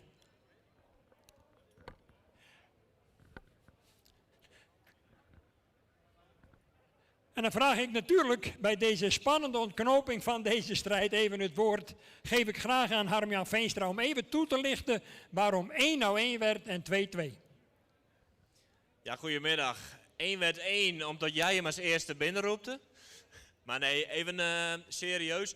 De 73 had een verschrikkelijk mooie ruim voorbeen. Ik hou er heel veel van. Hij mocht soms iets meer power vertonen. Maar daartegen hadden we 184. Die had een heel mooi rollend voorbeen. Maar die vonden we iets in het front iets zuurder als de eerste. Dus ja, daarom hebben we nu gekozen voor 73. Maar het kan zo wezen, als 184 een paar wedstrijden gelopen heeft, dat die op kop komt. Dit is echt, gaat wel om deze twee. Keurig verwoord door Harm-Jan Veenstra namens de jury, mede namens Nico Kalis junior. Prachtige woorden ook. Ja, Tjalling, dan dus weer een keer mooi. Dan doe je weer een keer mee en dan ga je nog winnen ook. Had je dat in de koers eigenlijk ook wel een beetje in de gaten?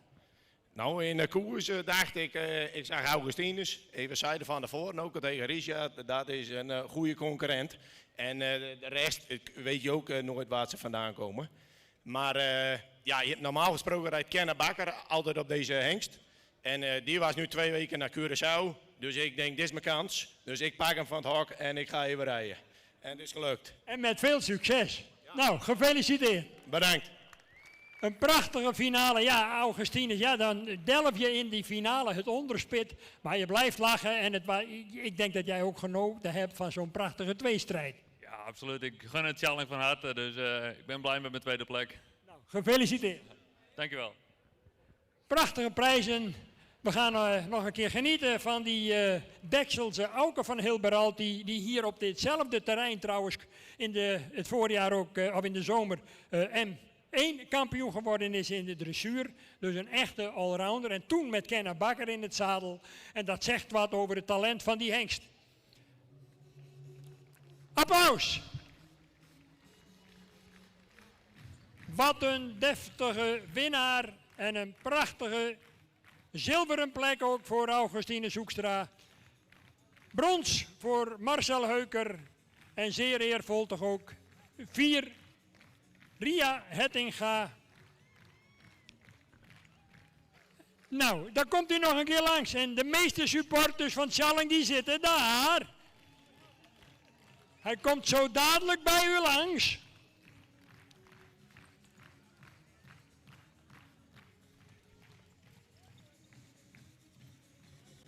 Nou, ja, daar komt hij. Bent u er klaar voor? Een ovatie!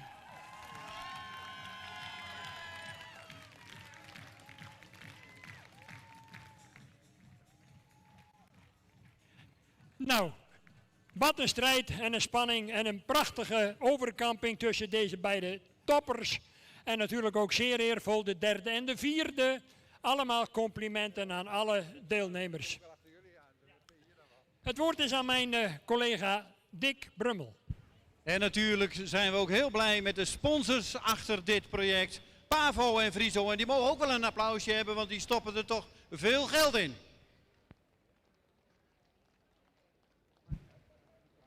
En als we nou een beetje applaus geven, dan behouden we ze misschien ook wel als sponsor. En dat is heel belangrijk.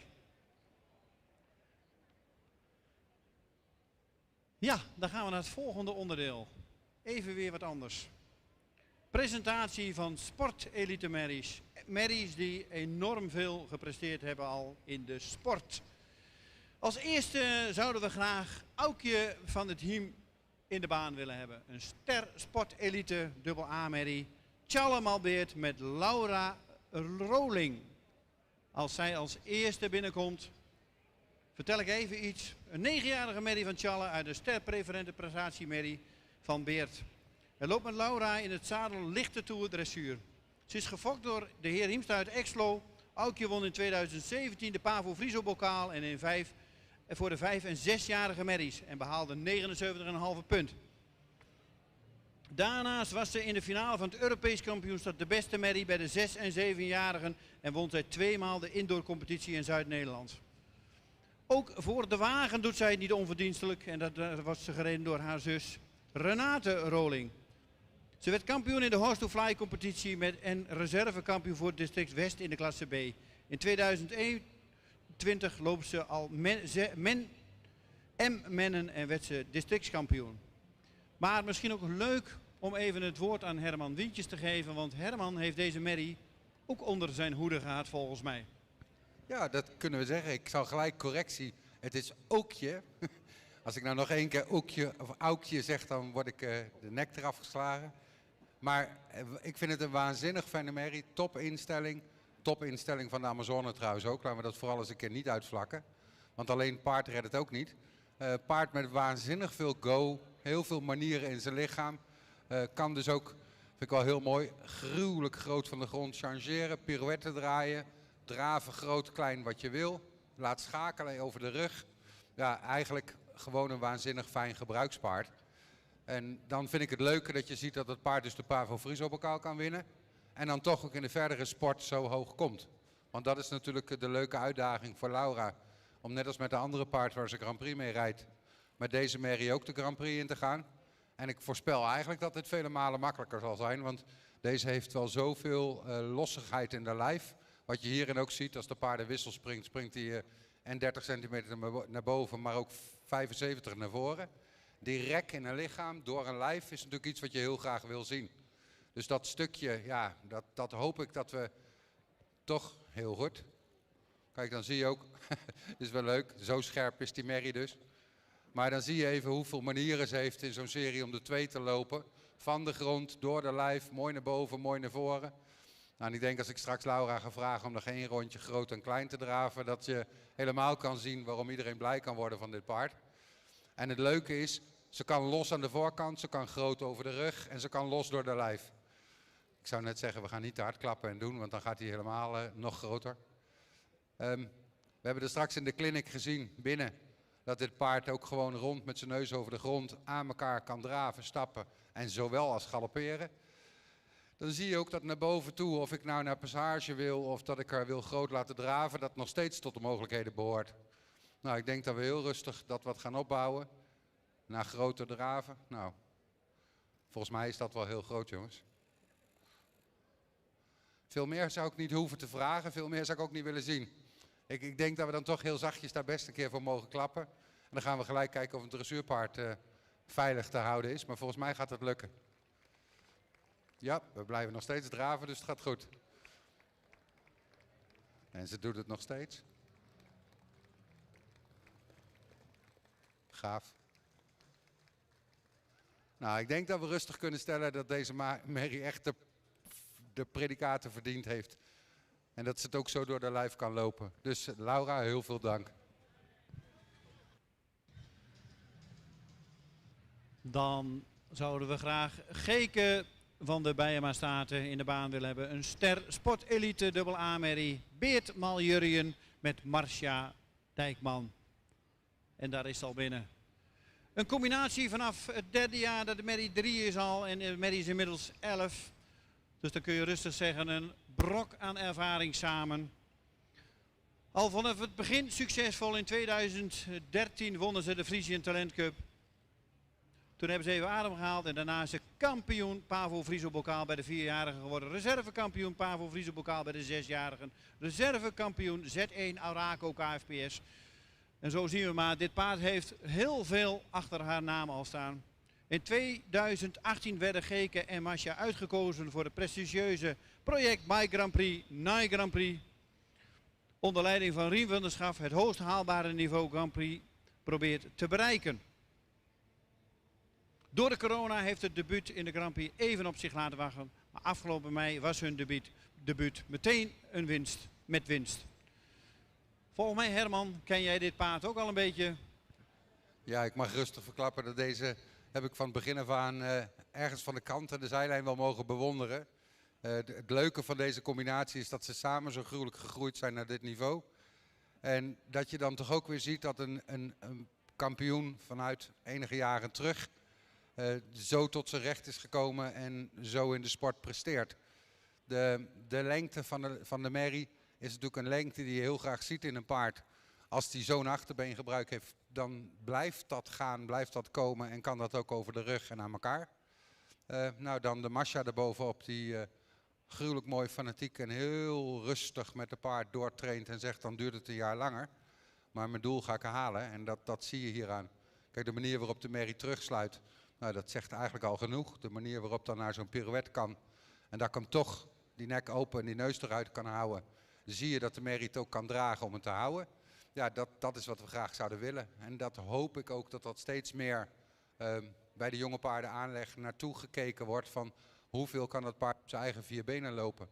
En dan zijn dit soort paarden toch wel zeker gruwelijk mooi het bewijs. Nou, je ziet het alleen aan de manier waarop ze de tweeër springt. Begon met het serie te lopen, was heel mooi. Ja, dan heb je daar een hakkeltje in en dan zie je dat corrigeren even iets moeite kost. Ja, dat mag. Daarvoor is het ook een beginnend Grand Prix paard. Ik denk dat ik daar niks mee gezegd heb, Marcia. Nee. Dus dat is gewoon een kwestie van rustig aan zo doorwerken. Dankjewel Herman voor de uitleg bij deze prachtige merriegeken. En ook mooi dat Herman hem eigenlijk vanaf het begin onder zijn hoede heeft gehad. Of niet, maar dankjewel Masja. En dan hebben we het wel eens over houdbaarheid en duurzaamheid. Nou, Imke van der Mierde, gereden door Karin Bijaard. Masja, zou je zo nog één keer willen uitstrekken langs de lange kant? Al is het voor Ingrid. En ik denk dat de mensen er ook waanzinnig van gaan genieten. Terwijl we Karin gewoon naar binnen vragen. En dan kan ze de merrie vast eens een beetje aan ons laten zien. Dan krijgen we nog één keer Geke. Dan geven we de merrie een applaus.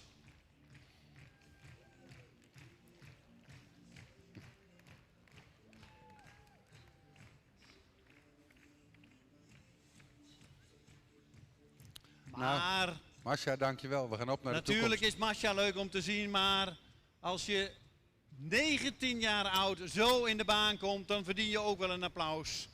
Ze is inmiddels met pensioen, heb ik begrepen. Imke van der Mierde, ster-sportelite met Karen Bijaard. Een dochter van Olof. Imke is maar liefst 19 jaar, wat ik net al aangaf. Imke is door Karen en haar moeder gefokt en startte haar dressuurcarrière eigenlijk pas op 8-jarige leeftijd. Dus een laat bloeier. Maar misschien voor de Vriezen ook wel goed. Niet te vroeg, niet te veel vragen. Van een gewoon Fries paard, zoals Karen haar Imke omschrijft, haalde Imke in 2018 haar 10e winstpunt in de Grand Prix. Een prestatie die mede met dank aan Herman Wintjes is gelukt. Benadrukt Karin met grote letters. Daarna heeft ze nog super opgetreden in de Frisian of the Proms. En dat kun je wel zien. Een beetje muziek en het paard voelt zich helemaal thuis. Daarbij wil ik nu even het woord geven aan Herman. Nou, ik heb alleen tegen Karin gevraagd, Karin, hou je in.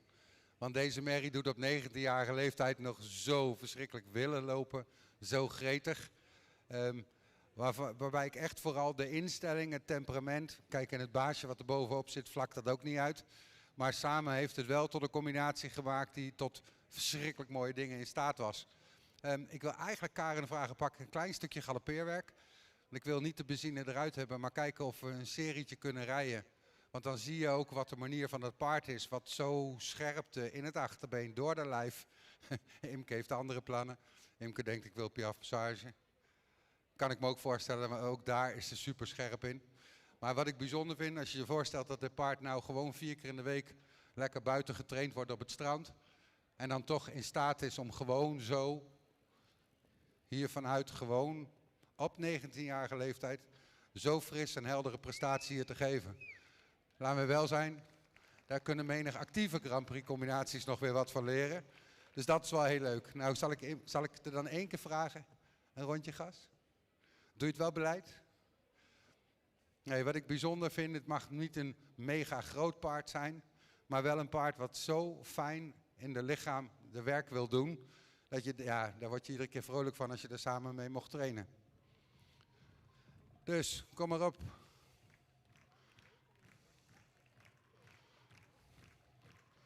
Nou, laat ik alleen van mijn kant aan melden. Ik hoop dat we alle 19-jarigen nog zo gezond in de lijf kunnen houden.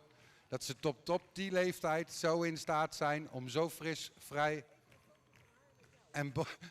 en vrolijk te blijven. Nou, dat is toch best ruig, hè jongens? Geweldig, 19 jaar. Maar ook mooi om te zien hoe blij deze Amazone is. Die gulle lach op het gezicht. Nou, je ziet en dat het. krijg je ook van zo'n Geen paard. En ruiterrenpaard. ze heeft nog wat streken volgens mij. En dan gaan we over naar het volgende onderdeel. De 5-jarigen bij de Pavo Friso. Herman, of jij even een sprintje wilt trekken. Uitgestrekte draf. En we gaan weer even de combinaties samenstellen. De gastruiters koppelen aan een paard in deze 5-jarige rubriek Pavo Friso.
de gastruiters worden gekoppeld aan een paard.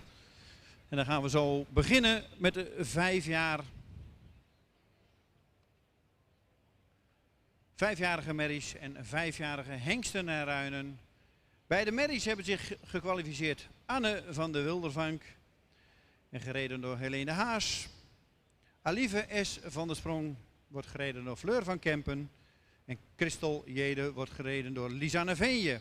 Dat zijn de 3 merries die zich geplaatst hebben. En de 3 hengsten ruinen die zich geplaatst hebben is Anne C. Een pier met Ellen van Gastel. Casey van de Bloklaan. Een tjalle onder Esther Liano.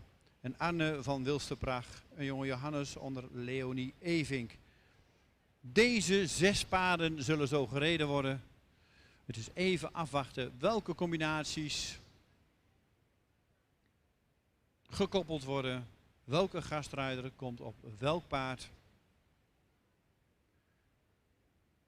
Herman zal dat even invullen en dan zien we zo de eerste binnenkomen.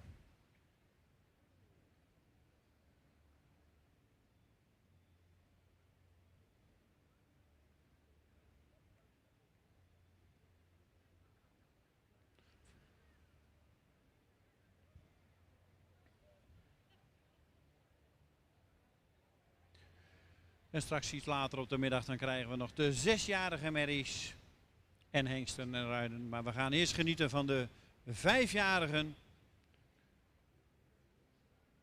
Volgens mij zitten inmiddels de gastruiters op het paard.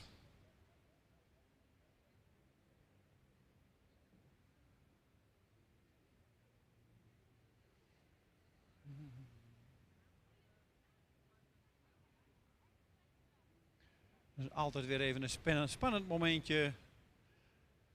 Zoals we dat bij de 4-jarigen ook al zagen. Ze worden natuurlijk vaak altijd door dezelfde Amazone gereden. En dan zit er zo iemand anders met een andere hand, met een andere stem. Een andere zit even op het paard. En dat is even wennen. Nou, dan gaan we op naar de 5-jarigen. De eerste 2 zien we in de baan en ik geef het woord aan Herman.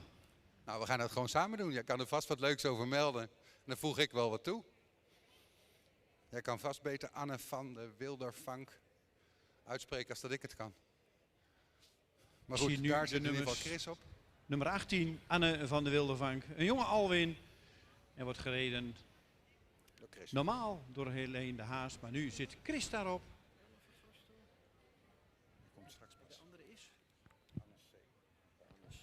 En de andere is nummer 63, Anne C. Een jonge pier. Normaal gereden door Ellen van Gastel, maar die mag nu toekijken. En die wordt gereden door Bart. En dat is het woord aan jou, Herman. Nou, dan gaan we kijken hoe de 5-jarigen zich zijn gedragen onder onze gastruiters. Ik ga de dames hier maar niet eens vragen of er vaak andere mensen op zitten. Ik ben bang van niet. Nee, ik hoor al 1 keer nooit. Ik ga Helene nog even vragen, maar ik denk bij Helene ook niet zo vaak. Veel andere ruiters op jouw paard? Nee. Leuk. Nou, dan wordt het voor de heren weer even zoeken, aftasten en kijken of we het kunnen vinden. Dat gaat vast lukken. We hebben van deze beide paarden genoten in de baan. Door de power, de mogelijkheden die ze hebben. Maar ook door het stukje fris, brutaal en nog jong zijn. Dus dat was eigenlijk wel heel leuk. Dus dat vind ik dan nu leuk om te zien wat daar de gastruiters mee doen. Nou, ik ga dat toch nog een keer weer aanhalen. Waar ik blij en vrolijk van word, is de openheid, de lossigheid en de lossigheid door het lijf die de heren proberen te voelen van wil dat, gaat dat, lukt dat. Ik vind het wel heel mooi, we hadden het er straks over de hengsten die de baan op vraten. Nou zou je bijna zeggen, dit is toch ook wel een brutale merrie die hier echt wel rond durft te lopen. Dus dat is wel leuk, dus een beetje het verschil bij de 4-jarigen die we zagen en nu de 5-jarigen er tegenaan. Dat we kijken of daar ook nog weer wat verschil in komt, maar ik denk het wel.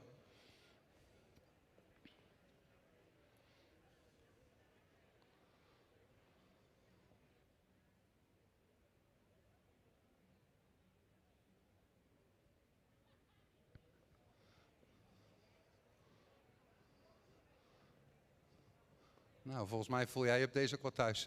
Oh, ik zal niet hard storen, Chris. Ik zie hem zo mooi er wat tegenaan komen dat ik denk, oei.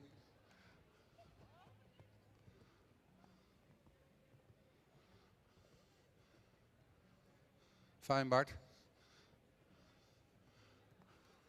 Waar ik heel blij mee ben is beide heren het aftasten, voelen aan de paarden wat kan. Ik zie hier nog geen stukje waarvan ik denk er wordt druk op gezet waar we niet vrolijk van worden. We willen echt graag zien en weten wat die paarden vanuit zichzelf, los door de lijf en dan met een beetje aanmoediging van de ruiter, tot welke prestaties ze dan in staat zijn. Voor die paarden is natuurlijk ook de stap nu dan in dit geval toch wel bijna voor het eerst een ander op. Ja, dat is ook even wennen. En voor onze heren die erop zitten, maar ook voor de paarden die eronder moeten presteren. Wat ik in ieder geval wat je rustig kan stellen is dat je het paard van Chris gewoon een fijne galopade ziet hebben. Fijn door zijn lijf wil, nog ietsje zoekerig is hier en daar. Maar dat vind ik is ook logisch. Als ik het paard van Bart zie je hem langzaam maar zeker een beetje vertrouwder worden met elkaar. Dat ze elkaar een beetje aan gaan voelen van hé, daar kan toch een tandje aan gereden en een tandje meer aan.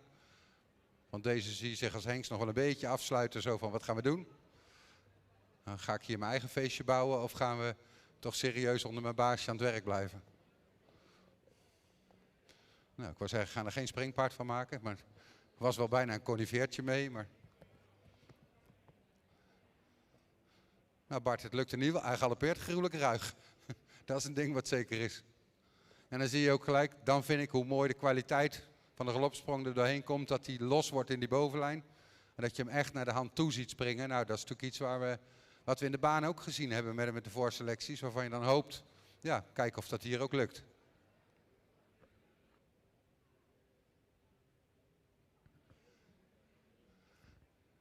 En dat is een beetje wat je er straks zag. Dan zie je de vijfjarigen soms best nog wel bijna jeugdiger zijn dan de vierjarigen. Nou, ik durf toch bijna te zeggen dat dat ook een beetje inherent is aan de coronaperiode. Dat ze weinig wedstrijden gezien hebben, weinig meegemaakt. En nu in één keer alles weer op concours komt. En de vijfjarigen dus daardoor toch iets meer moeten presteren. Dat wordt een fijn stukje daar, Bart.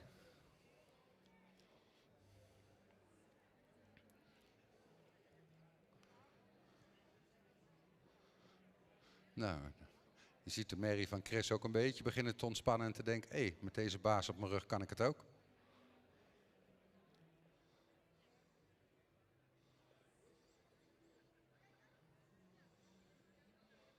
Wow, daar komt een mooi stukje balans aan, Chris. Dan zie je hem net een beetje zoeken nog zo van, wat moet ik hiermee? Maar wel gruwelijk mooi achterbeen onder je door. Fijn.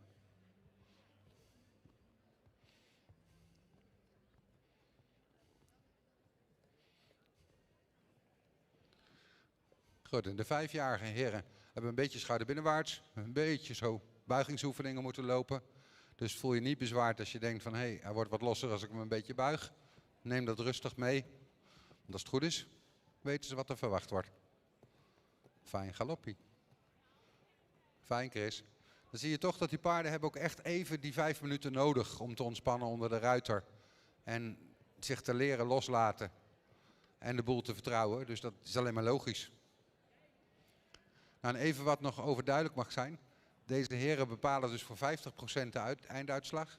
De andere 50% wordt bepaald door de prestaties in de halve finale. Dus we hebben de keuze gemaakt om te zoeken voor de ruiters. Wat zou het beste paard, wat past het best bij wie? Dus vandaar dat niet alleen Bart op de hengsten zit of alleen Chris op de merries. We hebben gewoon gekeken van wat zou het beste passen, waardoor het paard het best tot zijn recht komt. Want dat is eigenlijk de belangrijkste zet. Het paard is hier degene die de hoofdrol speelt en niet het poppetje erop. Het is wel fijn dat de heren ze zo netjes kunnen bedienen, want dat is natuurlijk wel heel leuk.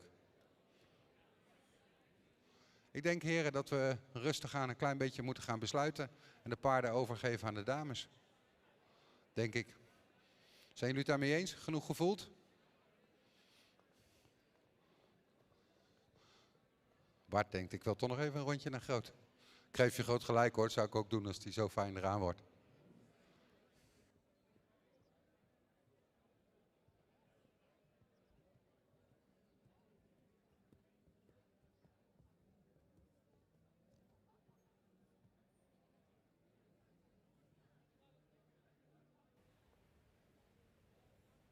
Goed, dames, jullie mogen je eigen paard weer in ontvangst nemen.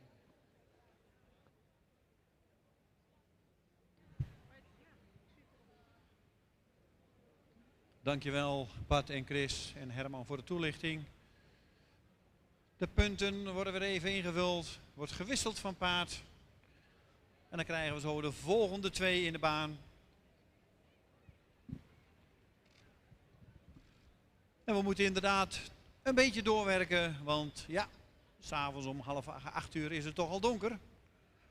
Zover willen we het niet laten komen.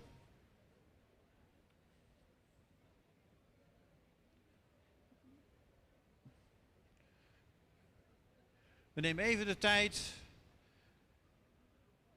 dat de ruiters kunnen overstappen op de volgende.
De ervaringen van de ruiter worden even doorgegeven aan het secretariaat.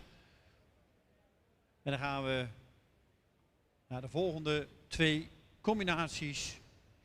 De nummers 22 en 65 komen in de baan.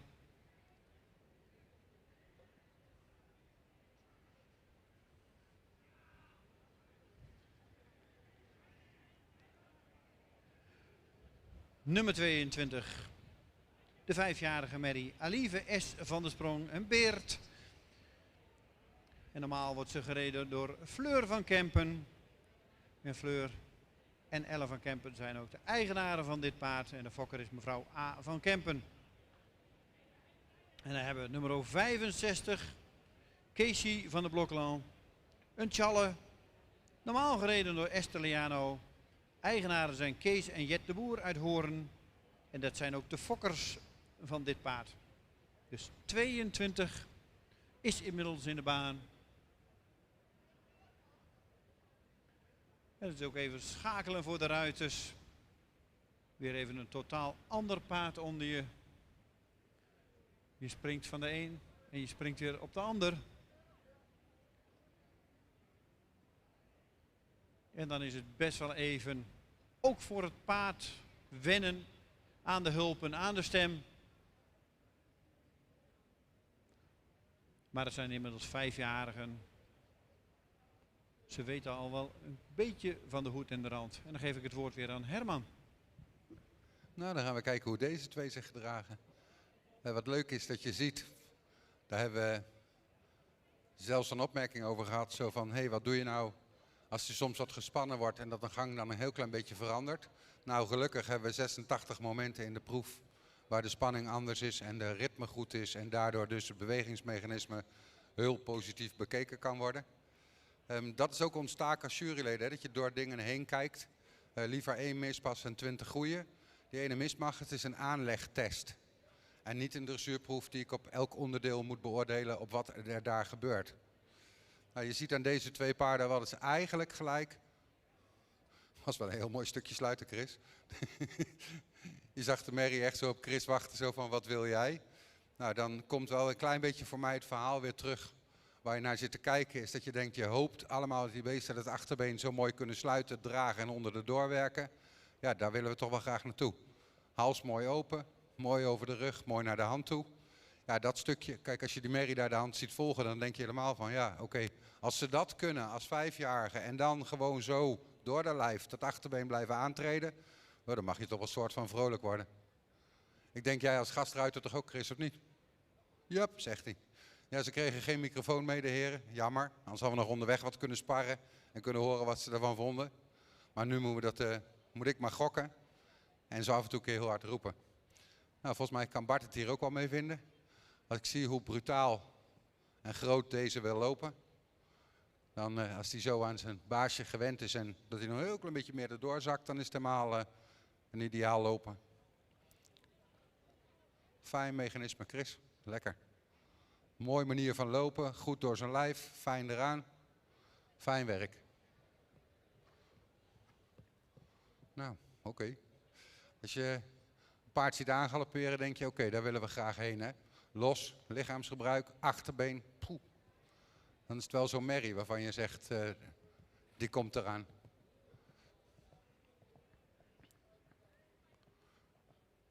Fijn werk daar. Goed. Nou, als we de hengst zien aangalopperen, dan doet hij daar ook niet zoveel voor onder. Dan pakt hij ook een achterbeen ruig onder zijn lijf door.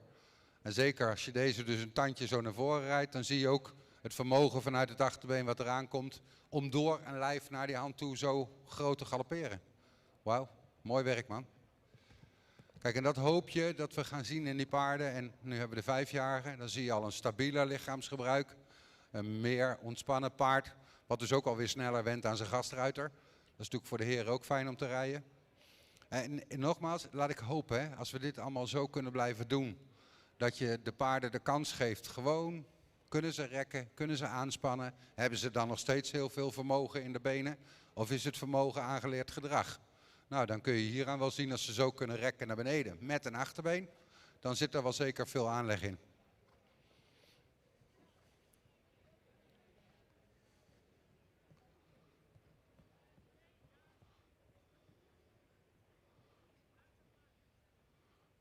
Fijn.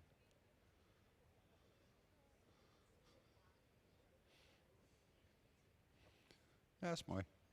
Het mooiste van die van Bart vind ik dat je nou ook ziet dat hij zich daarin begint te zetten. En voor Bart ook aan te voelen van wauw, daar gaat hij groter door zijn lijf lopen. Laat zich beter bewerken. Want nogmaals jongens, vergeet dat niet. De heren krijgen 5 minuten en daar moeten we het in doen. Mooi. Nou, dan zie je eigenlijk het vermogen van de merrie. Als ik zo'n stapgalop aanspring, pakt hij dat ook zo op. Vanuit het achterbeen, door die bovenlijn naar voren. Nou ja, goed gedaan.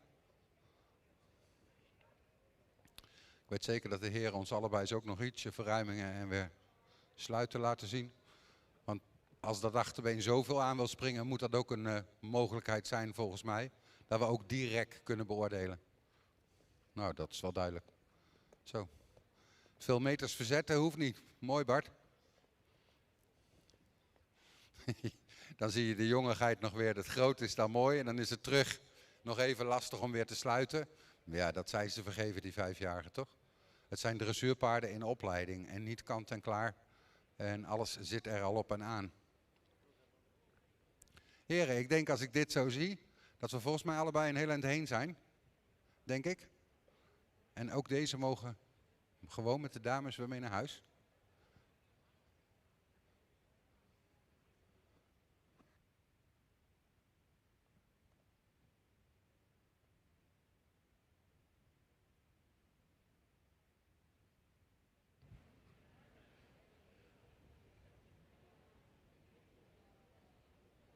Dat was de presentatie van nummer 22, Alieve van der Sprong.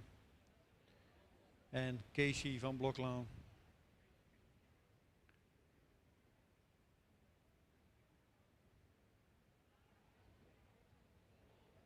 Twee prachtige paarden.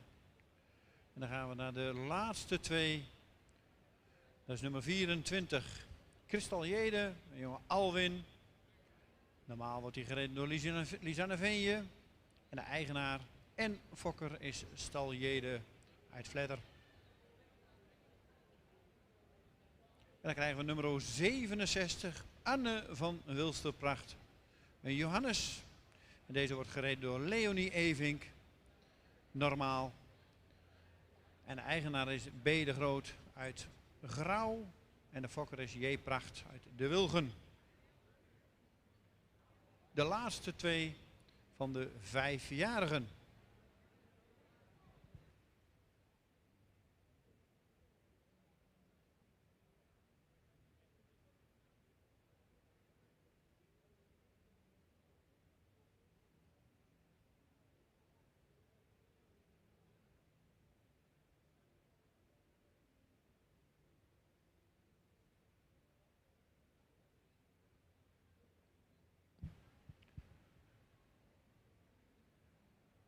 De cijfers worden weer even doorgegeven aan het secretariaat. Hoe waren de bevindingen van de ruiters van de vorige 2 paarden? En de eerste ruiter zit alweer op het volgende paard.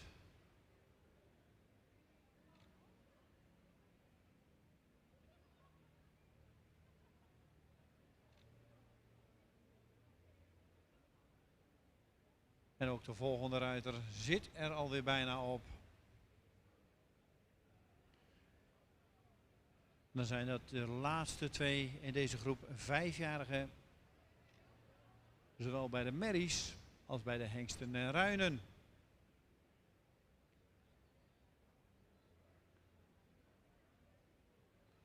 We zien op het achtertrein af en toe moet misschien de beugels even iets aangepast worden.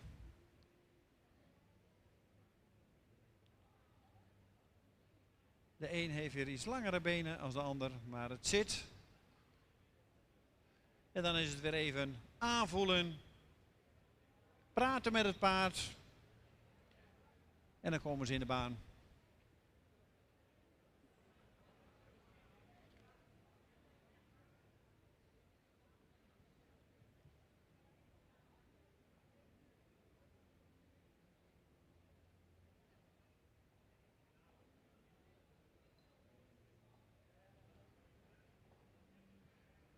Christel Jede en Arne van de Wilste Pracht.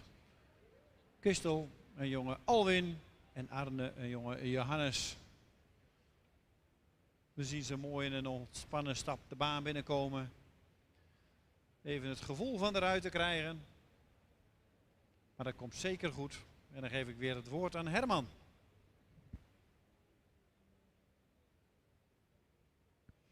Nou, ik zei al, ik ben razend benieuwd. Volgens mij wordt dit het wederom kennismaken van de vreemde ruiters op de vreemde paarden.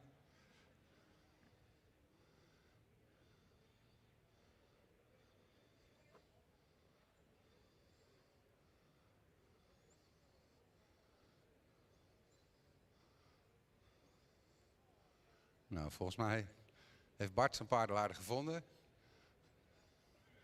Ik denk dat Bart zijn paard ook denkt van oké, dit is dus aan het werk. Ik moet wel even ook daarbij zeggen, als ik dan Chris zie, dan denk ik wauw, hoeveel motor willen we nog meer? Hoeveel power wil je nog meer? Nou nog even dat stukje dat hij went aan een vreemde gast op zijn nek. Dat ze zich daardoor laat bewerken. Maar dat vermogen tot aantreden en sluiten en werken, dat is overduidelijk. Denk ik. Maar goed, wie ben ik? Ik hoef dit gelukkig niet te bepalen. Ik heb geen invloed meer op de uitslag. De halve finales mocht ik meejureren, de selecties. En dit mogen de heren bepalen. Maar ik vind dan wel, ik weet niet of het jullie ook opvalt aan de kant, maar dan zie je wel weer dat de 5-jarigen echt naar mijn gevoel het stukje wedstrijdritme meer missen dan de jonkies, de 4-jarigen. En daar dus wel hele mooie stukken in zitten. Maar dan ook het stukje zoekerig, nog een beetje groen.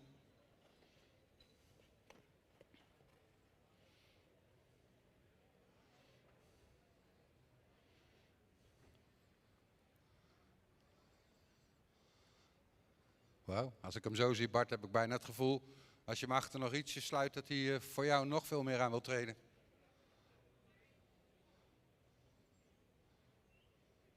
En Chris, dat ze echt los door zijn lijf lopen. Wauw.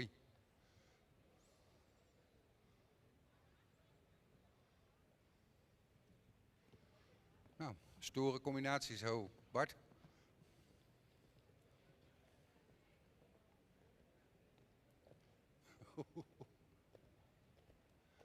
Nou, en dan weet ik nog, ik kom nog uit de tijd dat ze zeiden, als je een braaf paard wil kopen, Fries. Maar tegenwoordig zie je de scherpte die daarin zit, maakt natuurlijk ook dat het als sportpaard zo'n gruwelijk fijn paard wordt. Ja, en daar willen we natuurlijk ook eigenlijk naartoe als we ze gaan gebruiken voor de dressuursport. En ik denk in de aanspanning hetzelfde. Je wilt een paard wat de go maakt en heeft van zichzelf en dan kan ik het coachen en trainen. En er wat aan toevoegen is niet zo moeilijk, maar als daar niks komt van nature, dan is het toch een uitdaging. Wauw.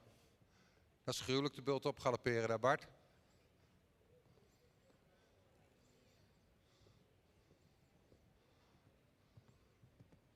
Nou, ik durf niet te hard te roepen, Chris, maar voor mij begint ze een beetje te ontspannen onder een vreemde ruiter. De motor staat nog wel op turbo, maar het plaatje wordt mooi.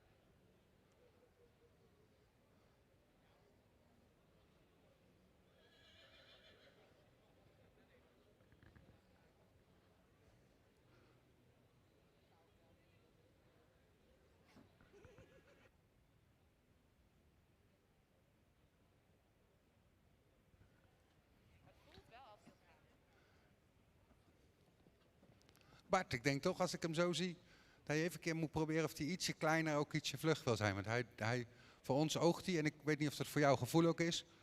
Jo, precies. Mooi, mooi, mooi, mooi. Wat zo. Dat is gaaf, zachtjes. Jo. Klasse man. Goh, wat is het toch handig als je er fijne handige ruiters op hebt zitten, hè? Dat is ook wel een hele luxe. Dan vraag je en het draait gewoon.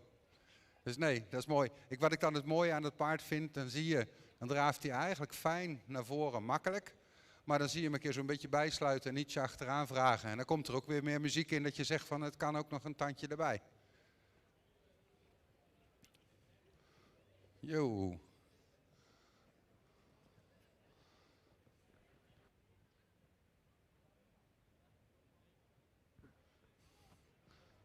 Wauw, Sjouwe Chris. Gaaf, groot. Kijk, en ik hoop dat het ook te zien is vanaf de kant. Hè, dat je dan echt denkt van zo groot lichaamsgebruik, los door de lijf, eraan willen lopen, erbij willen zijn. Ja, dat is iets waar we dan best wel graag naartoe willen. Heren, ik ben bang dat ik toch moet gaan zeggen van goed genoeg geweest zo. Dus ja, je mag ze stappen naar het voorterrein en daar de ruiters teruggeven, maar dat mag ook hier. Kijk, fijn gedaan daar Bart. Dat is en lengte en los en dan blijft toch aan elkaar aan zijn galopwerk werken.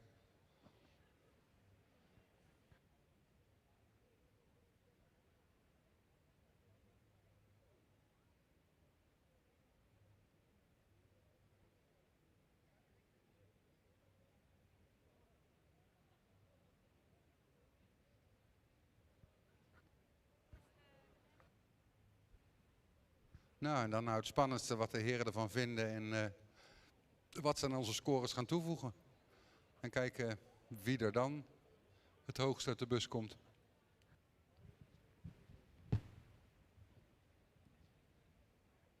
Dat was de presentatie van de laatste twee in deze rubriek. 5-jarige merries, hengsten en ruinen, pavo, friso, bokaal, dressuuraanleg. En dan loop ik even naar het secretariaat. Want ik ben nieuwsgierig zo naar de cijfers.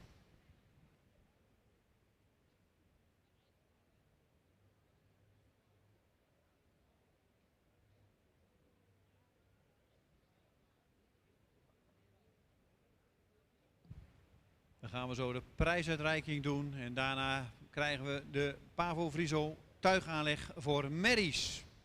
Dus die kunnen langzaamaan zich gereed gaan maken. Maar we krijgen eerst nog de prijsuitreiking.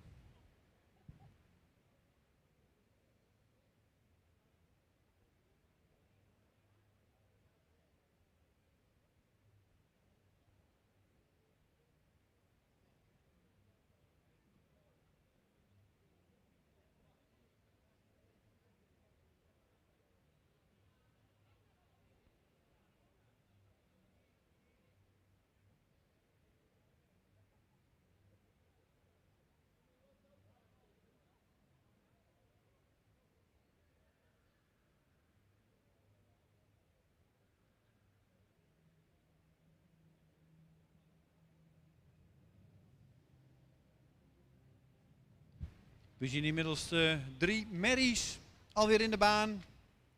Anne van de Wildevunk, Alieve S. van der Sprong en Kristal Jede, als ik het goed heb. Het is even wachten op de punten, maar jullie rijden maar even mooi rond. Presenteer ze nog een keer mooi. En dan ga ik zo bekendmaken wie er 3 wordt, wie er 2 wordt en wie er 1 wordt.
Inmiddels heb ik de punten. En dan gaan we over naar de prijsuitreiking van de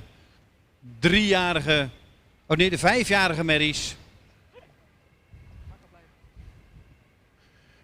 Als eerste mag opstellen, dat is de nummer 3, Anne van der Wildevank met 71,25 punten. De nummer 3 is dus nummer 18. Met Helene, ja.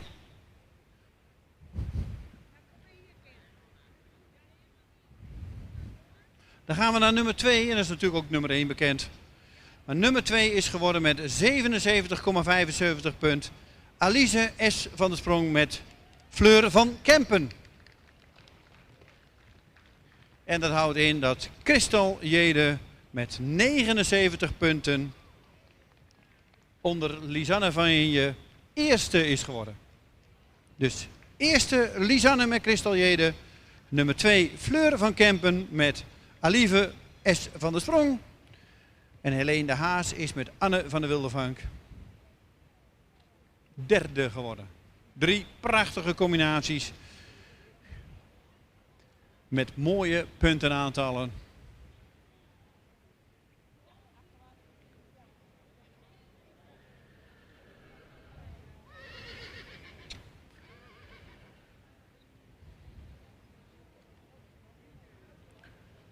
En zoals we net al aangaven, de geldprijzen. €250 voor de nummer 1 voor Lisanne. €100 voor de nummer 2. €50 voor de nummer 3. Dan willen we nog graag de fokker ook bij Christel Jede hebben. En ik heb ze vandaag gezien, dus volgens mij zijn ze aanwezig. En dan komen ze al in de baan.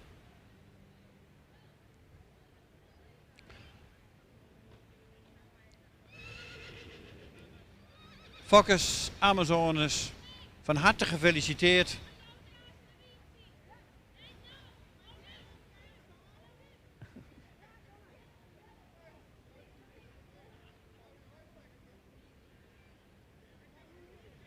En dan natuurlijk weer de foto's. Met een prachtig kopnummer. Nummer 24. Maar ze zijn nog maar 5. We zullen ze zeker nog weer terugzien allemaal in de dressuur.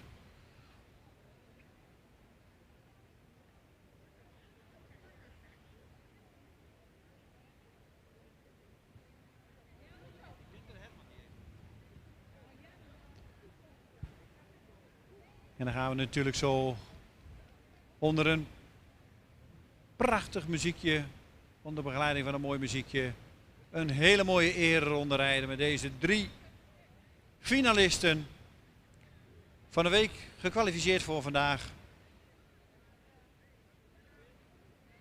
En het is een hele week voor deze dames. Want volgens mij moeten ze ook bijna allemaal aanstaande zondag weer in Ermelo rijden op het NK.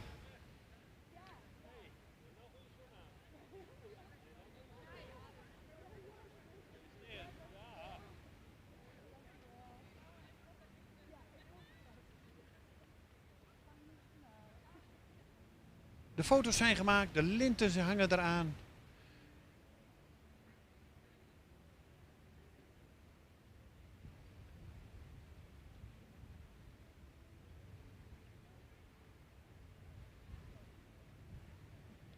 Geweldig. En dan gaan we nog even genieten van een hele mooie ereronde met Lisanne voorop.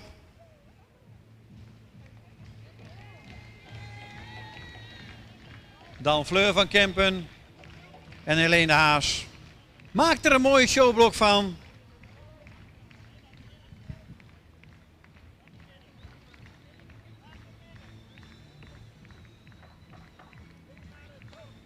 En wat zijn we blij dat elk jaar Friso, het tweespan, en Pavo dit mogelijk maakt.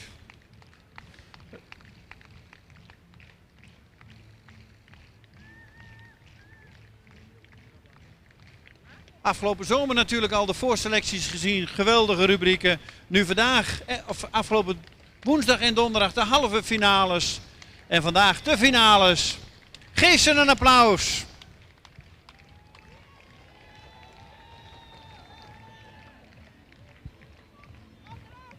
Christel Jede, Alize S. van der Sprong en Anne van der Wildevank. Dankjewel.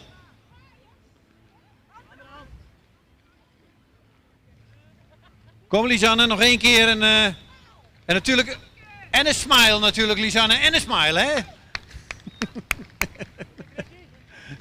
En dan komen ze nog één keer, van hand veranderen.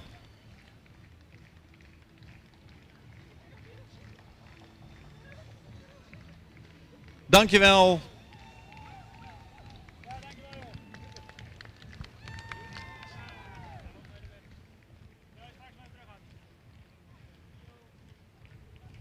Geweldig. Dames, ontzettend bedankt.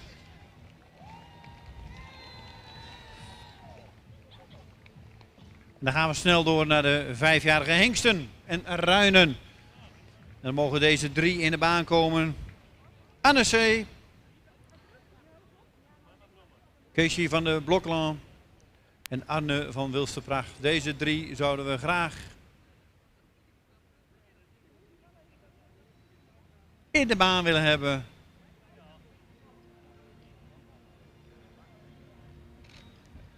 Leonie is inmiddels al in de baan. Esther Liano is inmiddels in de baan. En Ellen van Gastel hebben we ook in de baan. We hebben de 3 combinaties in de baan.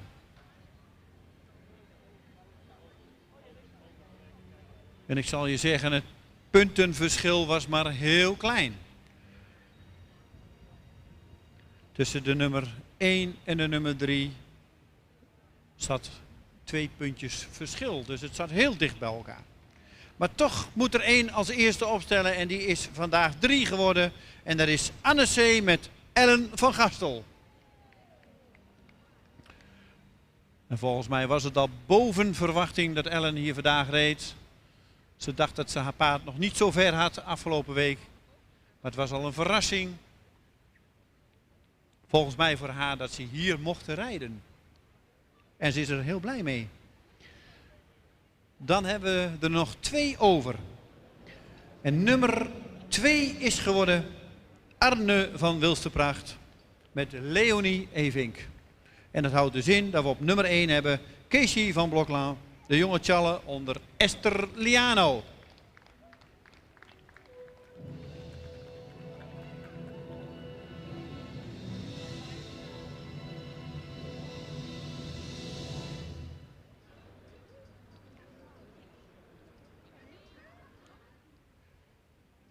En dan zitten we ze alle 3 mooi naast elkaar.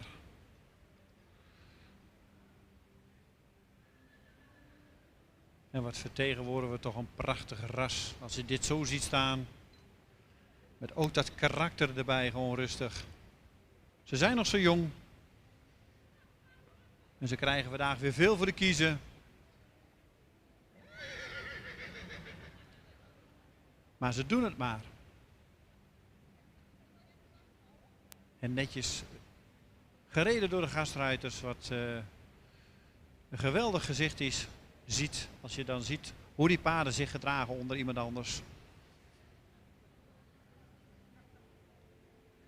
Volgens mij ook 3 tevreden Amazones. Esteliano gaf net al aan in de binnenbaan toen ze stond te kijken. Het is zo'n fijn paard. Wat heb ik plezier met dit paard. Een van de top 3, zegt ze. En als ik Leonie zie rondrijden, dan geloof ik bij Leonie hetzelfde verhaal. En Ellen van Gastel was heel blij dat ze vandaag hier de finale mocht rijden. Maar ik hoorde dat hij al verkocht is. Dus ze moet er ook weer afscheid van nemen. En volgens mij had je er nog graag mee doorgewild, Ellen. Hij is zo braaf. Hij is zo braaf. De nummer 1. De prijzen in ontvangst genomen weer van Arjan Smits. En Rianne Struijs. Arjan natuurlijk van Pavo en Rianne van het tweespan. Friso.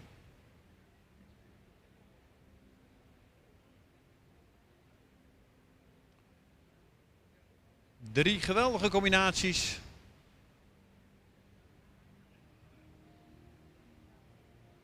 En volgens mij staan ze allemaal weer op de foto.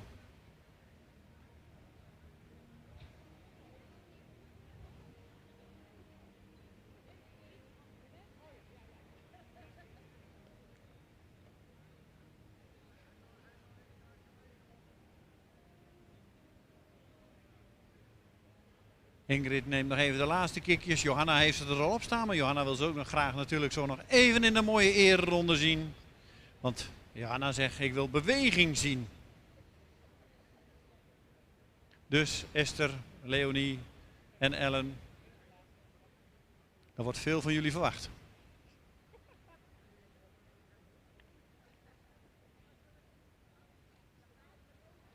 En dat gaan we doen onder een heel mooi muziekje. En natuurlijk ook een applaus van de zijlijn. Daar gaan ze.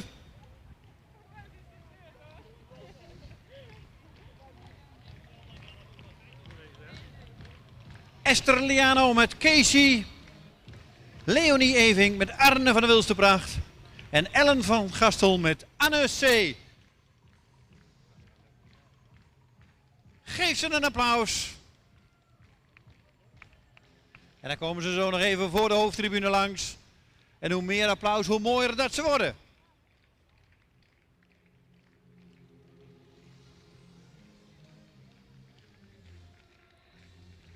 Leonie voorop nu. De kampioen Esther Liano. En daar komt Ellen nog een keer voor langs. Geweldig. Dames, bedankt.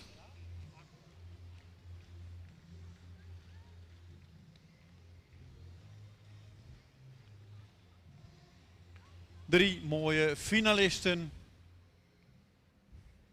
Nou, vooruit nog één keer. Onder een mooi zonnetje. Nou dames, daar gaan we.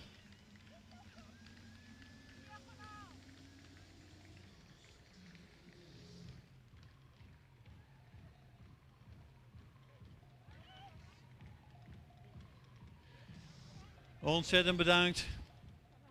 En volgens mij gaan we nu... We blijven het bij Pavo en Friso houden. Wij gaan over naar de merries. En die zullen voorzien worden van het commentaar door Henk Dijkstra.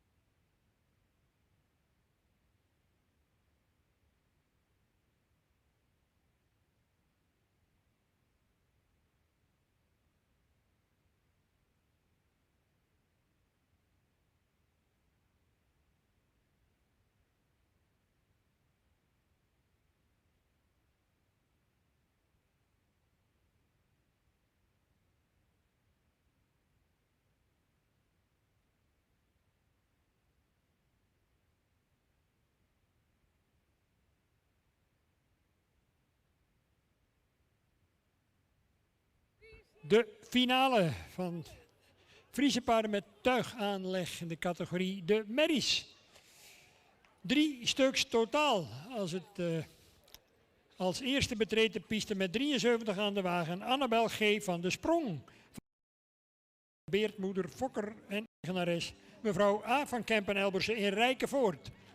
Dan met 102 aan de wagen Yveske L.G. van Tjaarde 484 uit de Sjaardmoeder. Fokker Louis van Hout in Zolder, gereden door mevrouw Suzanne Wind, tevens eigenaresse. En tenslotte met 91 aan de wagen Anne Rikst van Kippenburg met Hendrik Eppinga in eigendom bij de gebroeders Hendrik en Jelte Gerrit Eppinga.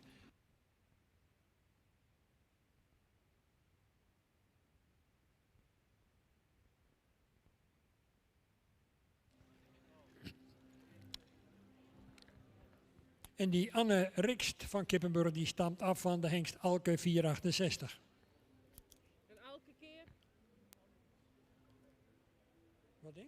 Andries. Dat krijgen we straks nou van presentatie.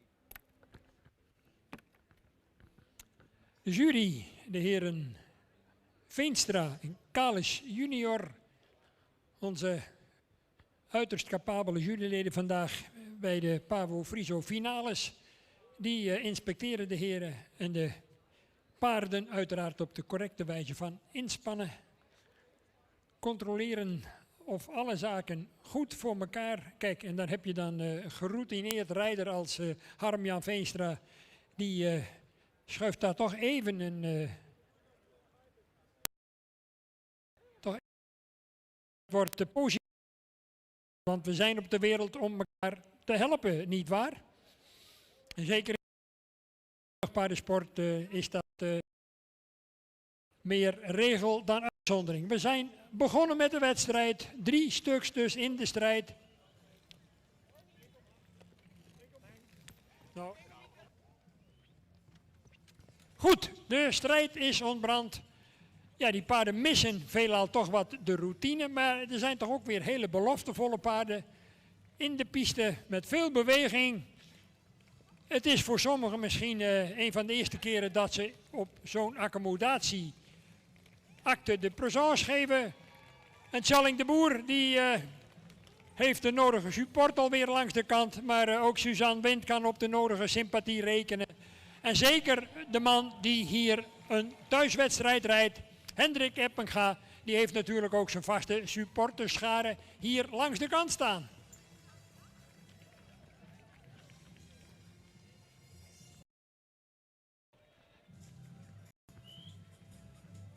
Gaan zo dadelijk natuurlijk van hand veranderen, zodat de jury ook op de andere hand zich een goed beeld van de paarden kan vormen.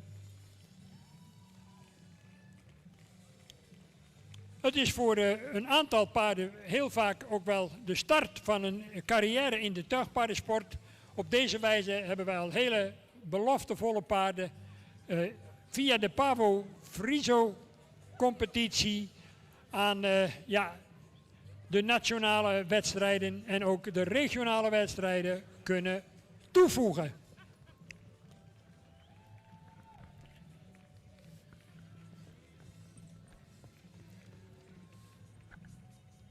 Ze zijn intussen op aanwijzing van onze ringmeester van hand veranderd. En u mag best nog even meedoen, dames en heren.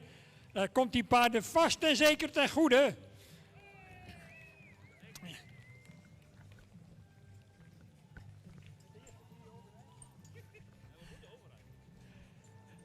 Opstellen mag. 73, 102 en tenslotte 91.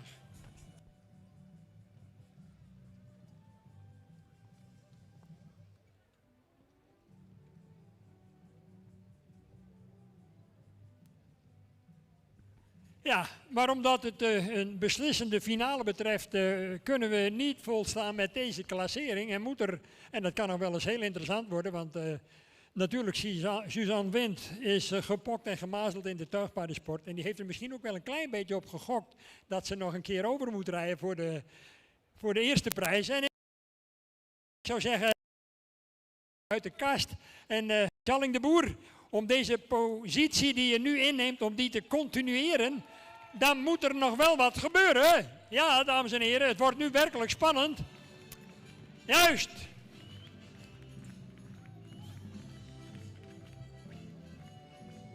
De grote prijs van €250 voor de winnaar is nu in het geding. En het gaat tussen Tjalling de Boer en Suzanne Wind. Ja, deze paarden mogen natuurlijk best eens even wegspringen of een foutje maken. Dat hoort erbij. Als je maar het aanwezige talent weet te signaleren. En dan komen ze nog een keer op de linkerhand.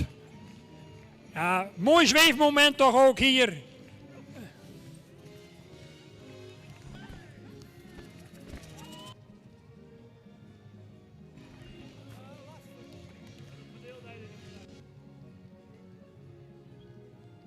Ja, de jury is verdeeld. Wat nu? Maar kijk, de beslissende fase is nu aangebroken. Wordt het of Tjalling de Boer of wordt het toch Suzanne Wind die aan het langste eind trekt?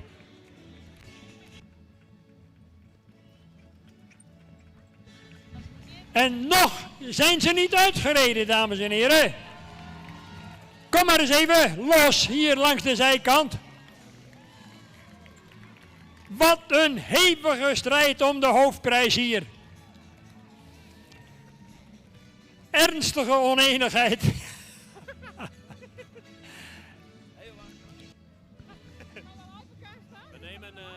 Ja, dat komt erop aan.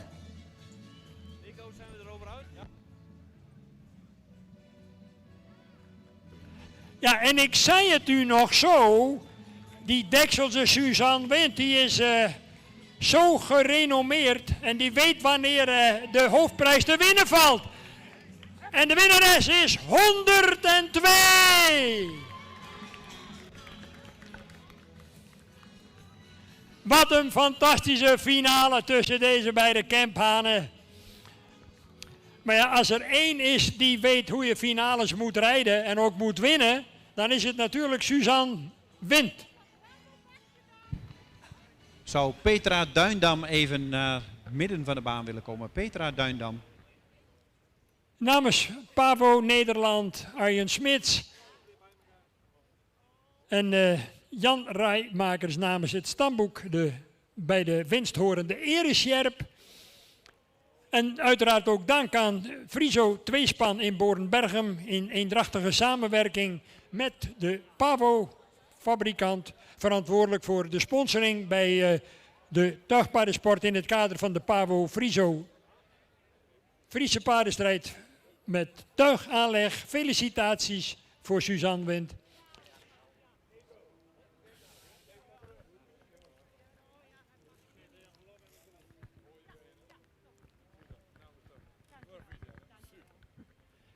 Nou, Suzanne, dat is al een tijdje geleden denk ik dat je zo'n spannende finale hebt moeten rijden. En ik zei het al vooraf, hè. Je bent zo geroutineerd. Doet dat ook wat met je nog, zo'n finale? Ja, zeker. Het was natuurlijk voor mij eigenlijk al 2 jaar geleden dat ik voor het laatst in de baan ben verschenen. Ik had deze merrie op de keuring aan de hand. Ik haalde geen eerste premie. De dressuuraanleg lukte ook niet, kreeg niet genoeg punten. Dus ik denk, hij zal hoe dan ook op de centrale keuring lopen. Dan maar in tuig, dat is vrije inschrijving. Ja, en dan is het mooi dat het zo lukt. Nou, fantastisch mooi. Het was een lust voor het oog en met name de spanning was ook langs de kant enorm voelbaar. En je hebt een prachtige afgesloten toch met deze ereprijs. Gefeliciteerd. Dankjewel. Ja, en die Tjalling, die stond toch zo glorieus bovenaan. Ja, dan moet je toch een keer het onderspit delven. Maar je hebt er fantastisch voor gereden tot het laatste moment. En het was verschrikkelijk spannend. Ja, het was heel spannend. Maar we zakten inderdaad een plekje. Maar het is voor mij na jaren weer de eerste keer dat ik weer op elkaar zit om te tuigen. Dus ik ben dik tevreden. En misschien gaan we de volgende keer wel weer. Nou, dat zijn sportieve woorden van de man die in de finale dan helaas het onderspit moest helpen, maar toch fantastisch gestreden. En ja, dan kan ik er niet aan...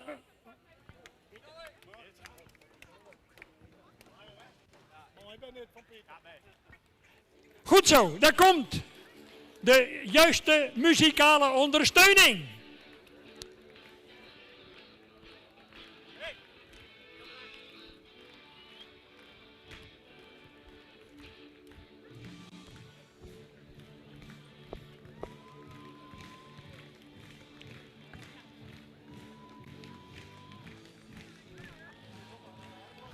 En dan gaan we nog eens een keer even genieten van die Dekselse Suzanne Wind.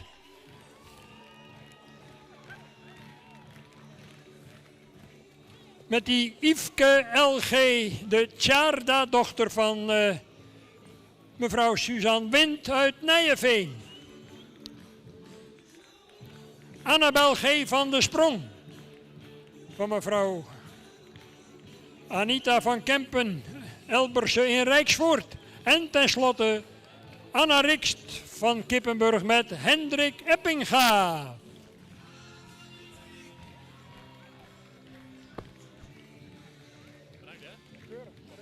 Ja. Oh, naar de bar, Henk.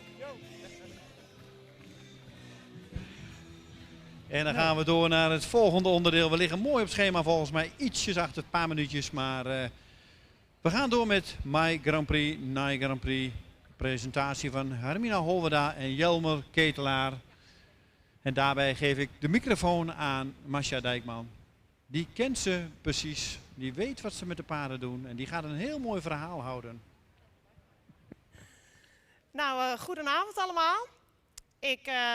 Hermina en Jelmer, komen jullie de baan in?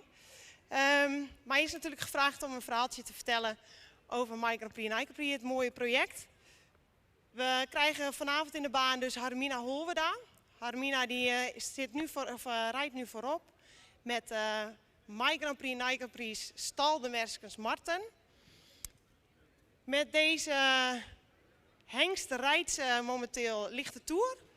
Heeft ook net de punten gehaald voor het elitepredicaat. Eerder zat Hermina met een andere paard in het project. Deze was helaas verkocht, maar gelukkig rijdt Hermina meerdere getalenteerde paarden. Waaronder deze.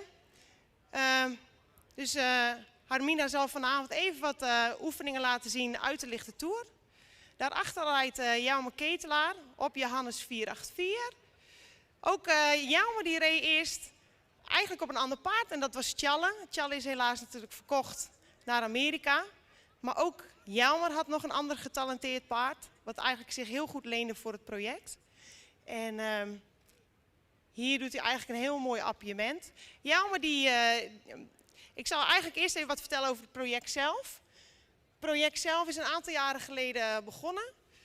En dat was toen eigenlijk het eerste project, dus het heet ook My Grand Prix, Nij Grand Prix 1.0. Dat was toen nog onder de leiding van Alex van Silfhout. Het is oorspronkelijk eigenlijk gestart met de WPN'ers. En toen zei eigenlijk het KFPS, ja, hier willen wij ook wel graag op inhaken. En voor zover wij het talent eigenlijk in Friesland hebben qua Friese paarden, is dat vrij groot. Alleen ja, de begeleiding misten wij wat. En daarom zijn we natuurlijk KFPS ook wel heel dankbaar dat ze aan hebben gehaakt aan het mooie project. En eigenlijk ook medesponsoren zijn geworden. En zichzelf in het project hebben gemengd. Het bestaat in principe uit een aantal senioren en een aantal junioren. Nou hebben we hier 1 senior en 1 junior.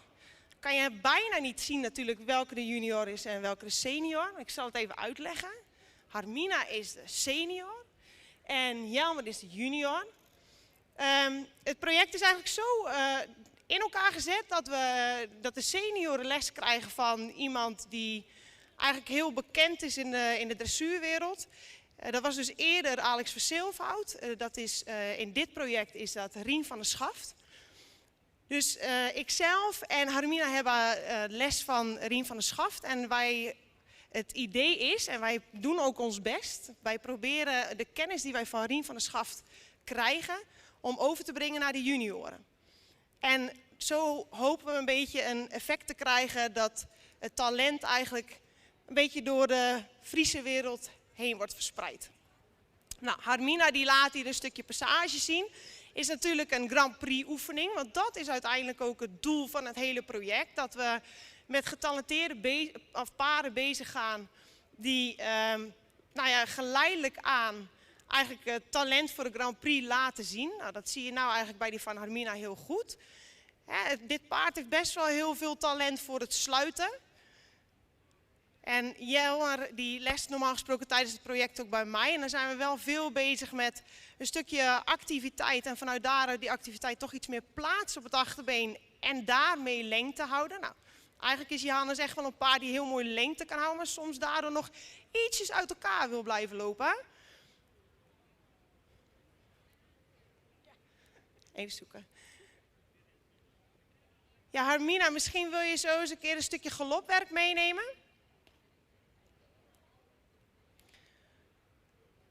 Ondertussen vertel ik nog even iets over Jelmer. Jelmer die rijdt natuurlijk nog niet heel lang op Johannes. En in zo'n korte tijd heeft hij best wel heel veel gepresteerd.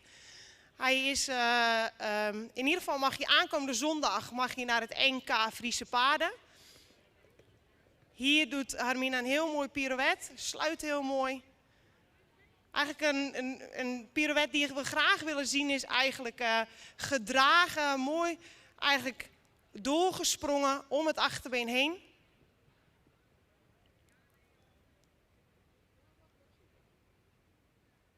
Ja, daar maakt ze er nog een. Heel mooi. Kan misschien nog ietsjes actiever blijven. Hij kan echt wel heel mooi sluiten, maar ietsjes actiever blijven. En dat is toch ook wel het lastige van de hogere oefeningen. Dat we die paarden eigenlijk actiever willen hebben. En dan niet het actieve te veel verliezen naar voren. Nou, het grootste probleem wat we eigenlijk met die Friese krijgen. Is dat als we een beetje meer activiteit erin stoppen. En het eigenlijk willen behouden dat ze vrij snel kort in de hals worden. Dat is ook echt wel een beetje een trend wat is geweest. Ik zeg ook echt is geweest in de laatste jaren dat best wel veel juries ook zeiden van te kort in de hals. Ik vind persoonlijk dat we daar steeds meer mee bezig zijn om die hals wat meer op lengte te krijgen. En dat zie je eigenlijk ook wel in de resultaten terug, want we zien toch best wel veel Friese tegenwoordig in de hoge sport. En dat bewijst ook wel dat we goed bezig zijn met het ontwikkelen van de talenten van de Fries. Nou worden de Friese tegenwoordig natuurlijk ook wel wat meer sporttechnisch gefokt. Ja, daar laat Harmina weer een heel mooi pirouette zien. Heel mooi gedragen. En nou kan ze ook eigenlijk heel mooi laten zien dat hij toch wel wat meer lengte ook zo kan krijgen. En ik zei net al van de lengte is toch echt wel een beetje een ding geweest bij de Friese. Is misschien nog wel een dingetje. Want ja, vaak als we wat meer lengte geven, gaan ze toch ook wel weer snel van het achterbeen af. Is ook iets waar Rien echt wel op hamert. Dat betekent nog niet dat het heel makkelijk is. We moeten toch het ermee doen hoe ze ook een beetje gebouwd zijn. En als ik een beetje voor mezelf mag spreken, als je de Grand Prix oefeningen moet doen, moeten ze toch aan de ene kant weer wat heet zijn. Daar moet je ze in kunnen sluiten en toch moeten ze die openheid weer wat houden. Nou. En Harmina zelf, die behoort dan tot de senioren. Die heeft net ook de clinic gegeven van de andere ruiters. Harmina geeft dus ook les aan een aantal junioren. En zo proberen we dus de talent, of in ieder geval de informatie die wij van Rien van der Schaf krijgen, proberen we een beetje over te brengen. Zo nu en dan hebben we dan ook nog informatiebijeenkomsten. En zoals hier natuurlijk een clinic geven en hopelijk een beetje te kunnen laten zien waar het project voor staat. Het project is natuurlijk opgericht om echt, wat ik zelf een beetje tegenkwam is, als wij wat meer of les willen hebben van een getalenteerd iemand of iemand die ons dat echt goed kan overbrengen en die op hoog niveau rijdt, dan moeten we toch wel een heel stuk rijden. Die hebben we niet heel veel in deze provincie. En het project maakt het mogelijk dat natuurlijk Rien van der Schaf 1 keer in de maand bij Stal de Mersken, de hoofdsponsor, komt om te trainen of ons trainingen te geven. En zo doen we dat. Het project is 4 jaar. En we zijn net het laatste jaar ingegaan. En hopelijk komt er weer een vervolg. Ja, daar probeert Harmina een klein beetje Piaf. En je ziet dat het nog niet helemaal op de plek is, maar in principe hoeft dat natuurlijk ook niet. Het paard is natuurlijk nog maar lichte toer. En lichte toer is al wel heel wat, maar ja, voor de Grand Prix moet het iets meer op de plek. Iets sneller in het achterbeen, maar daar zijn ze echt mee aan het werk. Jelmer laat hier wel heel mooi gedragen galop zien. Mooi naar voren gesprongen. Hij vindt het allemaal wel ietsjes eng misschien. Ja, misschien kan jij zo nog een keer een appiëment laten zien in de draf. Mooi geweest hoor. Ik weet niet of je nog meer in gedachten had. Nou, Jelmer laat nog even een appiëment zien in de draf. Heel mooi, Amina. Heel mooi. Ja.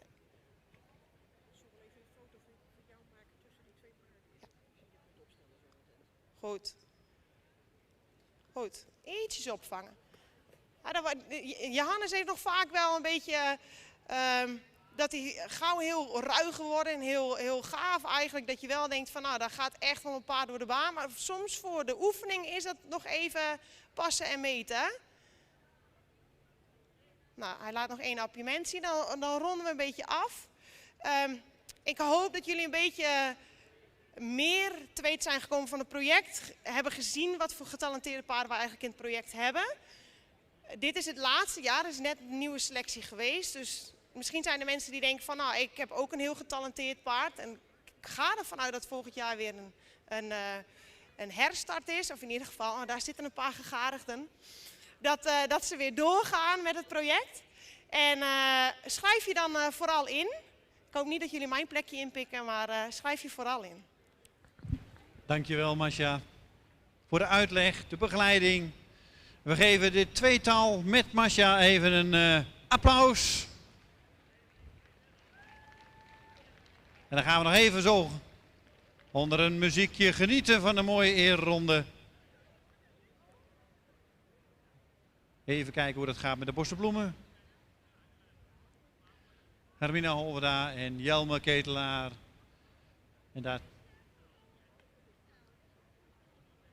En daartussen staat Masja Dijkman.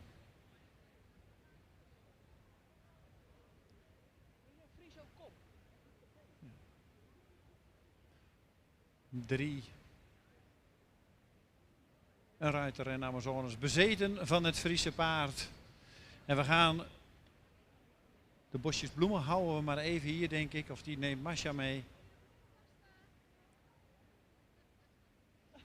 En Masja wil nog wel even genieten met die bloemen op de paden, maar dat gaan we niet doen. We gaan geen risico's nemen. Nou, kom op. Masja zegt, gas op die lolly, laten we dat dan maar een keer doen. Muziek eronder. En dan gaan we. En dan geven ze nog een applaus. En dan gaan we zo genieten hierna van het Friese tuigpaard weer.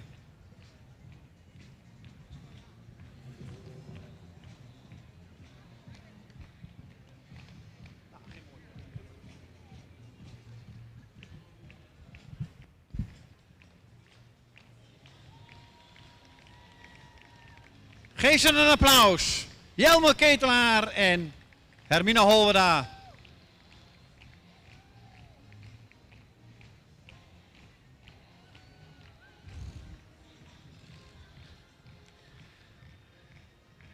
Dan gaan ze nog één keer van de hand veranderen en dan nog één keer komen ze.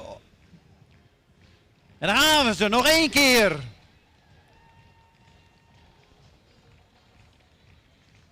Dankjewel.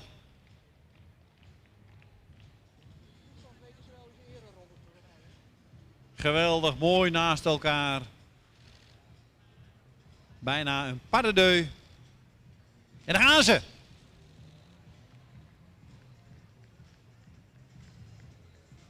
Dankjewel. Maar ook Masja, bedankt voor het commentaar. En dan geef ik het woord weer aan Henk Dijkstra voor het volgende onderdeel. Tuigen voor de concourswagen.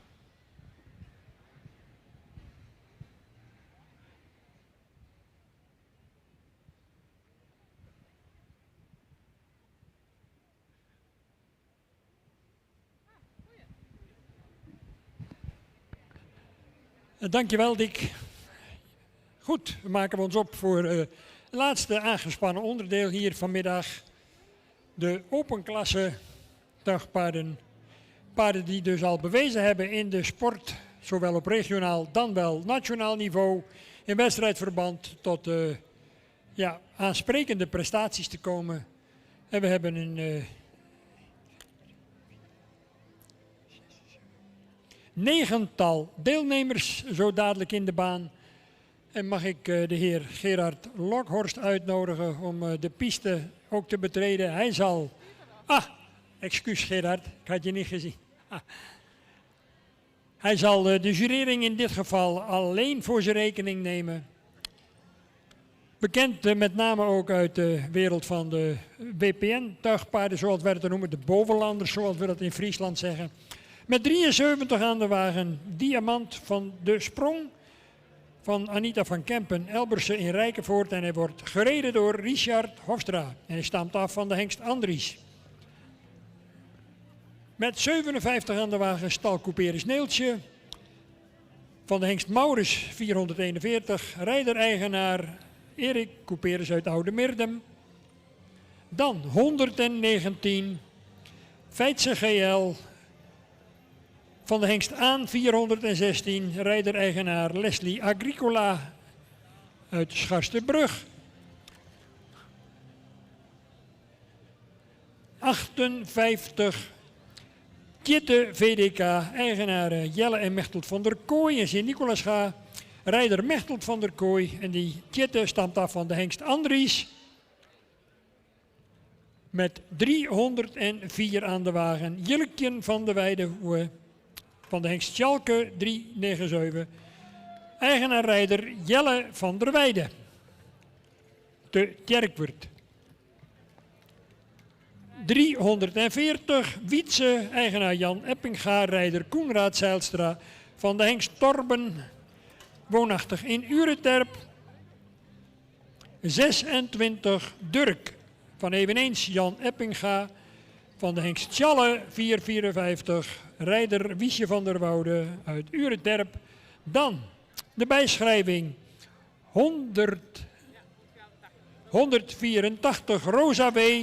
van de hengst Jasper uit de fokkerij van Starking in Spannem met Augustinus Hoekstra aan de leidsels.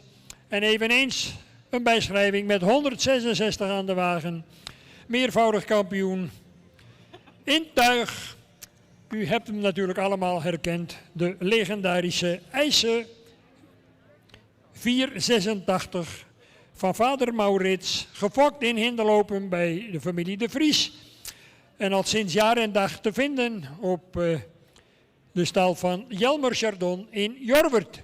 Een imponerend gezelschap met heel veel kwaliteit in de baan. En het is aan Gerard Lokhorst om die kwaliteit straks op de juiste wijze te plaatsen. Fantastisch dat we deze kwaliteit op dit tijdstip hier op onze centrale keuring mogen bewonderen. Er zijn hele geroutineerde paarden bij. Dus we kunnen een hele mooie, spannende strijd verwachten.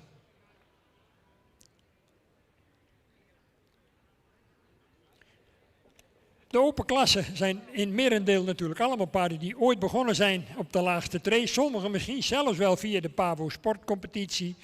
Later dus de nieuwelingklasse. En via de nieuwelingklasse naar de limietklasse. En dan kom je uiteindelijk in het Walhalla terecht. In de open klasse voor wat betreft het rijden met concourswagens. En we spreken over de ereklasse tuigpaardensport als ze met de sjees worden gereden. Dan bent u helemaal op de hoogte van alle ins en outs. En het gaat natuurlijk om de beste verrichting.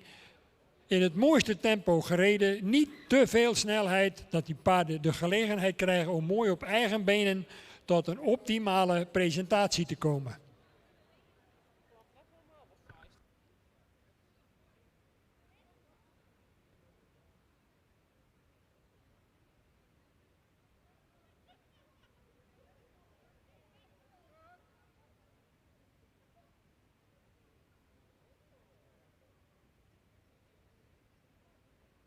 Goed, nou, de baan is vrij. ik zou vooraf willen vragen aan iedereen om elkaar toch de ruimte ook te gunnen in deze prachtige rubriek naar wij hopen. En aan het hoofd op dit ogenblik gestart, afgereden op de rechterhand, want zo hoort dat bij zo'n wedstrijd.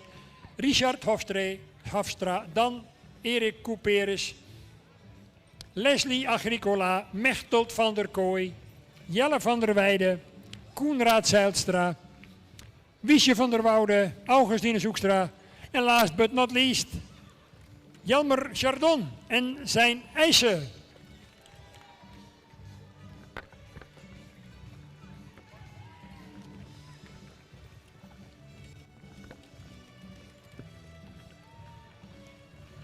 Wat een kwaliteit in de baan hier in Gaasterland.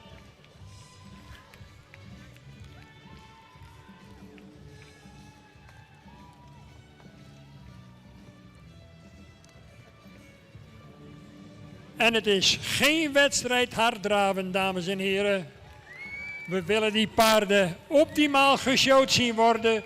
En dat moet toch wel in een mooi beeld opleveren. In een vloeiende stijl.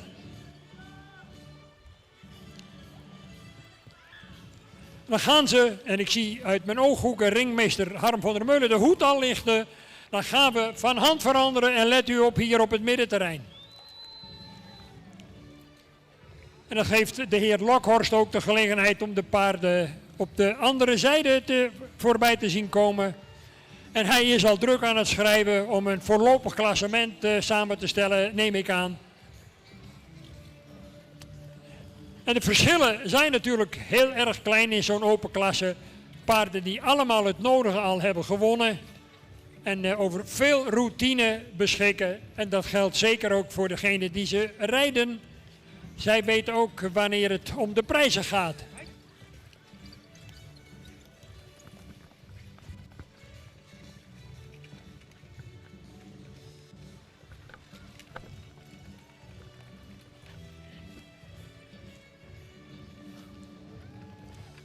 En u mag best even meedoen langs de kant hoor.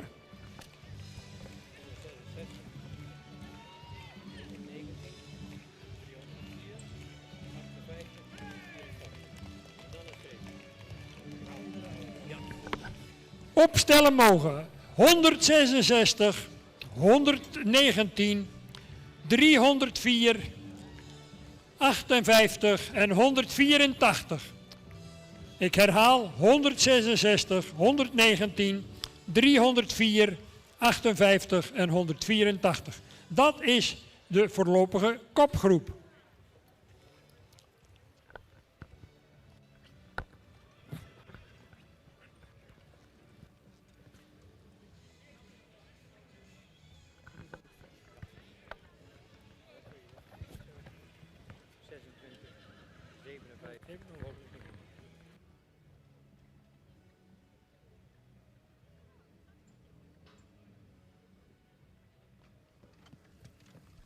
Dan in de volgorde 73, 26, 57 en 304.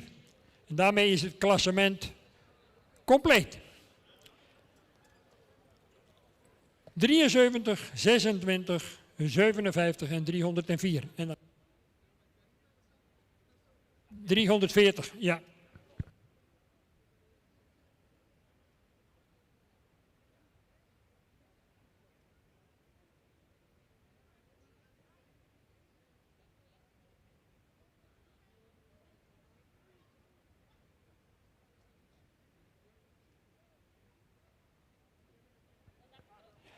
De strijd is uiteraard niet gestreden.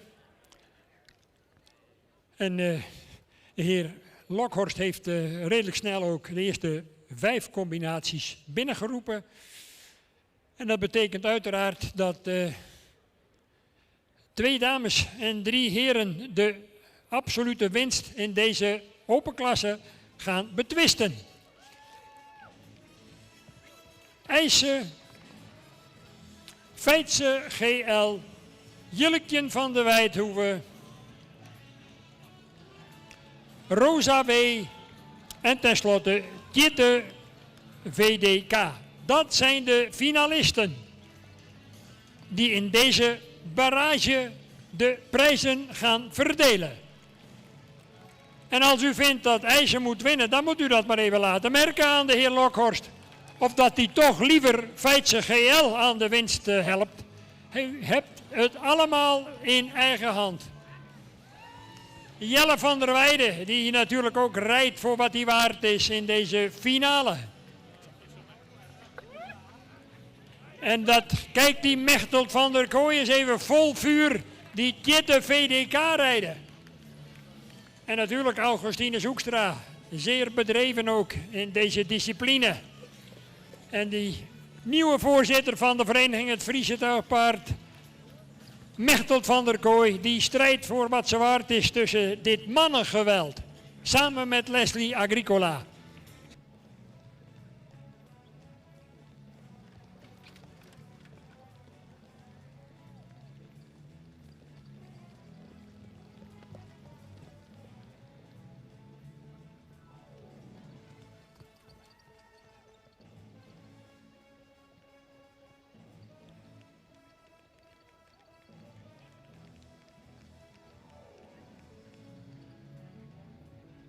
Goed zo.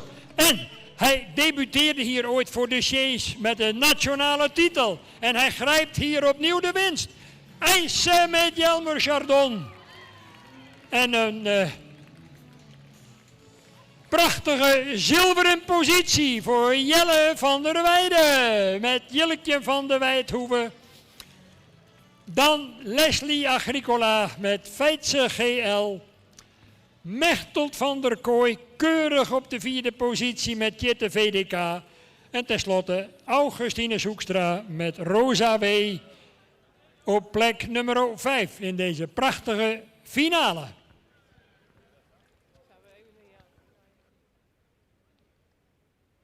Goed, en ondertussen komen de lintendames al binnen met rozetten, bloemen, naar ik het zo kan beoordelen. En ereprijzen, en dan geef ik met alle genoegen het woord aan ons jurylid, de heer Gerard Lokhorst. Ja, dames en heren, het was mij genoegen om deze rubriek te jureren. De open klasse met heel veel kwaliteit. We hebben natuurlijk allemaal bijzonder genoten van op de eerste plaats staande IJssen, de hengst, die een geweldige show weggaf. Met een geweldig mooi, ruim wegstekend voorbeen, goed achteronderkomend komend en een geweldige mooie houding. Op plaats 2, 304, ook een paard wat zich heel netjes liet zien met voldoende houding en voldoende voorbeengebruik. Dan hebben we 119, ook met het overrijden. Werd heel soms iets over het tempo gereden om eerst weer wat terug te krijgen, waardoor het balans er niet helemaal uit kon komen. Vandaar op plaats nummer 3. Dan 58 werd ook heel netjes rondgereden met mooie stelling, mooi voorbeengebruik en achter goed onderplaatsen. Een hele nette verrichting. En dan als vijfde overrijden 184. Ging in de overrijden net niet helemaal goed in balans. Soms iets over tempo, iets terug te houden om weer goed te krijgen. Maar verdiende vijfde plaats. Dankjewel Gerard Lokhorst voor die prima uiteenzetting. En onderwijl is bestuurslid Jan Ruijmakers nog druk aan het prijsuitreiken. En het biedt mij de gelegenheid om even bij Jelmer Chardon mijn licht op te steken. Ja, ik zei al in de tweede fase van de wedstrijd dat jij hier ooit debuterend met IJzer voor de Sjees. Nou, het leek net of zweefde je hier door de baan je eerste kampioenschap voor de Sjees pakte. Heb je zo'n gevoel vandaag ook een klein beetje weer? Ja, dat gevoel is buitenaards. Dat staat in mijn geheugen gegrift. En ja, dat was denk ik niet even naar de koffie. En middags voor de Friese fokkers, of voor de Friese paardenfokkers hier. En ik denk, neem hem mee en dan kunnen de mensen nog even van hem genieten. Nou, en dat is prachtig gelukt, toch? Gefeliciteerd. Dank je. En dan moet ik toch ook eventjes naar de tweede prijswinnaar, Jelle van de tweede prijs gewonnen. Hij pakt door de 3 winstpunten vandaag ook het sportpredicaat met Jilletje van de Wijdhoeve. En dat is, wat mij betreft, een extra felicitatie waard. Je hebt er echt voor gereden, Jelle. Gefeliciteerd. Ja, dankjewel. Natuurlijk, als je onder zo'n hengst mag staan, dat is een hele eer. dat je dan over mag rijden en ook nog het spotpredicaat haalt na heel wat intensieve trainingen, nou, dan is dat geweldig. En ik denk dat het een hele mooie generaal is voor morgen voor het vakmerriekampioenschap. Nou, mooie woorden en wie weet zit er ooit nog een dekking van eisen ook in. Je weet het maar nooit. Als hij slim is, doet hij dat. Zegt Jelmer Chardon. Nou, toch ook nog even horen bij Leslie. Jij rijdt ook al jaren mee, verschillende kampioenschappen gewonnen. En dan moet je het hier wel afleggen tegen deze beide kanonnen. Maar dat vind je helemaal niet erg, denk ik. Als ik jou zie rijden, dan denk ik altijd, die geniet van de eerste tot de laatste minuut. En zo hoort het eigenlijk ook. En zo is het. Ja. Niks aan toe te voegen. Niks aan toe te voegen. Zo. Gefeliciteerd voor je sportieve strijd. Nou, en ja, dan moet ik toch ook maar even bij Mechtelt kijken, want ja, het is mooi weer en het regent niet. Nou, wat wil je dan nog meer? Mechtelt, in de eerste plaats gefeliciteerd met je nieuwe functie als voorzitter van de vereniging Het Friese Tuigpaard. Ooit mocht ik dat ook 10 jaar zijn. En ja, jij hebt daar vast heel goed over nagedacht. En ook voor jezelf een aantal doelstellingen wel neergelegd. Maar vanmiddag was je hier aanwezig om mee te doen. En het is mooi dat je een voorzitter krijgt van een vereniging die dan zelf ook nog actief in de wedstrijdsport is. Ja, zeker weten. Ik heb tijdens de vergadering waarbij ik voorzitter werd afgelopen vrijdag, heb ik ook gezegd, ik heb een passie voor paarden. Ik heb een passie voor bewegende paarden. Ik ben opgegroeid met de KWPM-paarden en bijgeschoold met de Friese paarden. En ja, wat de Friese paarden brengen is emotie, heel veel spektakel en dat imponeert altijd weer. Nou, we wensen je heel veel succes de komende jaren en we gaan je hopelijk nog heel vaak zien op dit soort wedstrijden. Zeker weten. Gefeliciteerd. Goed, genoeg gesproken. We gaan genieten van de laatste ereronde voor vandaag in de zin van de aangespannen sport. Ik zou zeggen, Luwe Koopmans, even een prachtig bijpassend muziekje. En geniet u en ga wat mij betreft op de banken voor IJsse, de glorieuze winnaar hier in Gaasterland. Prachtig het zilver voor Jelle van der Weijden met Jilleke van der Weidhoeven. Die Dekselse Feitse GL, Mechtelt van der Kooi, Jitte VDK en Rosa W met Augustine Zoekstra. En natuurlijk de overigen ook allemaal heel hartelijk bedankt. Let op!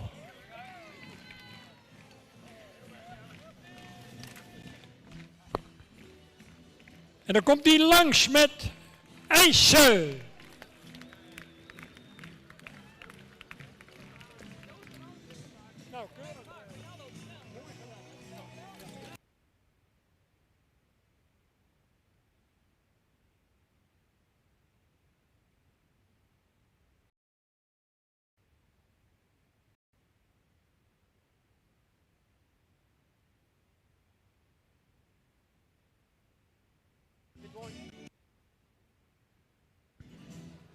We genieten nog 1 keer van de paarden die voor de hoofdtribune langskomen. Jan Rijmakers stijgt uit bij Jelmer Chardon.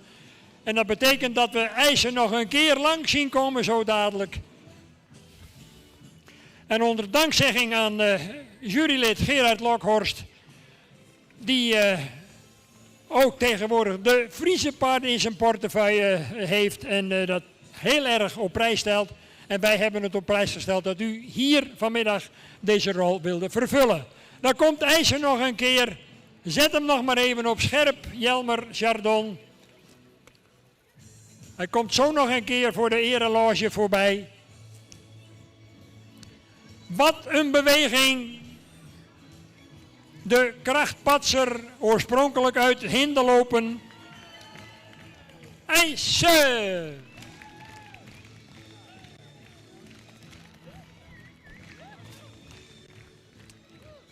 En het woord is aan mijn collega Dick Brummel. Dankjewel Henk. En we gaan snel door met het programma voordat het donker wordt. En dat gaan we halen. Maar we gaan eerst genieten van Masha Dijkman met Geke van Bijema-Staten. De Sport Elite Merrie waar zij op rijdt. Zij gaat zo een kuur op muziek doen. We hebben ongeveer 20 bij 60 Maar met de ervaring van Masha heb ik daar geen twijfel over dat dit goed gaat komen. 11 jaar is de merrie. En vanaf het derde jaar heeft ze deze merrie al onder haar hoede.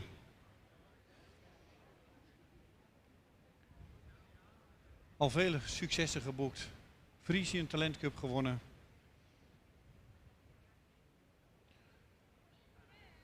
En natuurlijk in 2018 uitgekozen voor het project My Grand Prix, Nai Grand Prix. Masha, als jij er klaar voor bent, en ik zie een hoofdje knikken, dan mag de muziek aan als het goed is. En gaan wij genieten van Masha.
Dankjewel, Masha.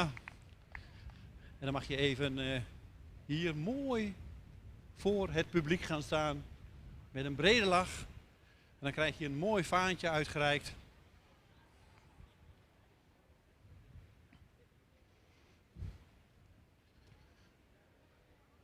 Een prachtige combinatie. Masha Dijkman met Geke van de Bijmastaten.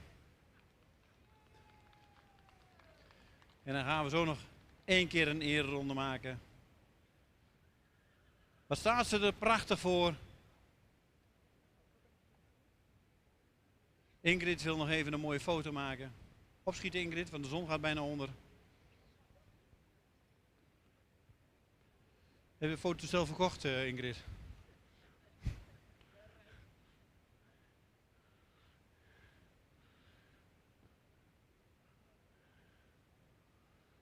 Het is zo eenvoudig, Ingrid. Het kan gewoon met een mobieltje. Ik zie je altijd slepen met al die camera's. Ja.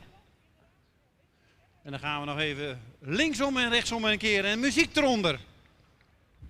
Ja, daar had ik Koopmans te pakken. Die heeft de muziek niet klaar. Hij mag wel iets harder hoor.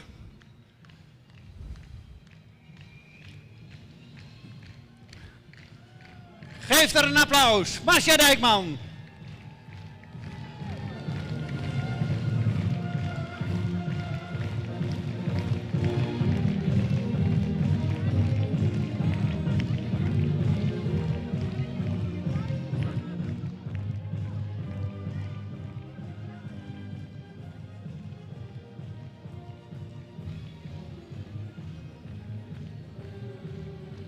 Nog 1 keer, Masha.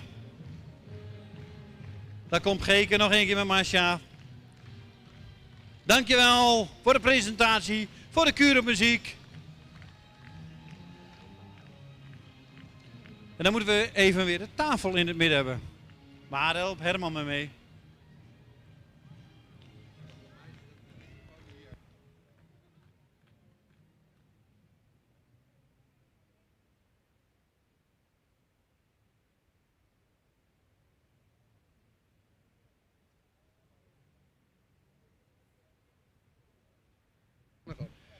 En dan gaan we over naar het laatste onderdeel van vandaag. Maar zeker niet het minste. De 6-jarige Merries en Ruinen. Pavo Friso bokaal. Dressuuraanleg. En dan zien we misschien toch al wel wat paarden die de kneepjes van het vak kennen. Van de week zich geplaatst voor deze finale. Het eerste nummer wat binnenkomt is volgens mij 28 en 81 als ik het goed zie, Herman. Ja. Weri van Piershim en 81 Wardi 509. Wardi is natuurlijk een jonge hette. Normaal wordt hij gereden door Christina Dijkstra. En Weri wordt normaal gereden door Sietske Brouwer. En dat is een jonge Wietse. Weri is gefokt door M. de Jong in Chalbert. En ook nog in eigendom van hem. En Wardi is van Hendrik Eppinga en T.J. Bauma. En dat zijn ook de fokkers en de eigenaren. Herman, ik geef het woord aan jou. Nou, dan gaan we kijken naar de 6-jarigen. Het leuke is, die zijn natuurlijk al wat verder doorgereden. In de proeven zit wat schouder binnenwaarts, wat appuiementen, een paar eenvoudige galopwissels. Dus deze paarden zouden sluitbaar al wat verder moeten zijn dan de jongere jaargangen. Dus we zijn heel benieuwd. Nou, ik denk wel dat je rustig kan stellen dat Chris hier op een merrie zit die ook de baan op wil vreten. Stoer eraan, scherp, brutaal. Nou, dat hoef ik geen toelichting op Bart, want dan zie je echt, volgens mij denkt deze van hoe stoer kan ik hier wezen vandaag. Laat ik me eens even showen.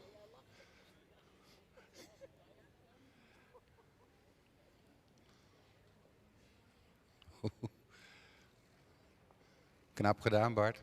Nee, het mooiste is, kijk, als ze zo stoer eraan willen, is het natuurlijk een kwestie van coachen en van wil dit, gaat dit, loopt dit.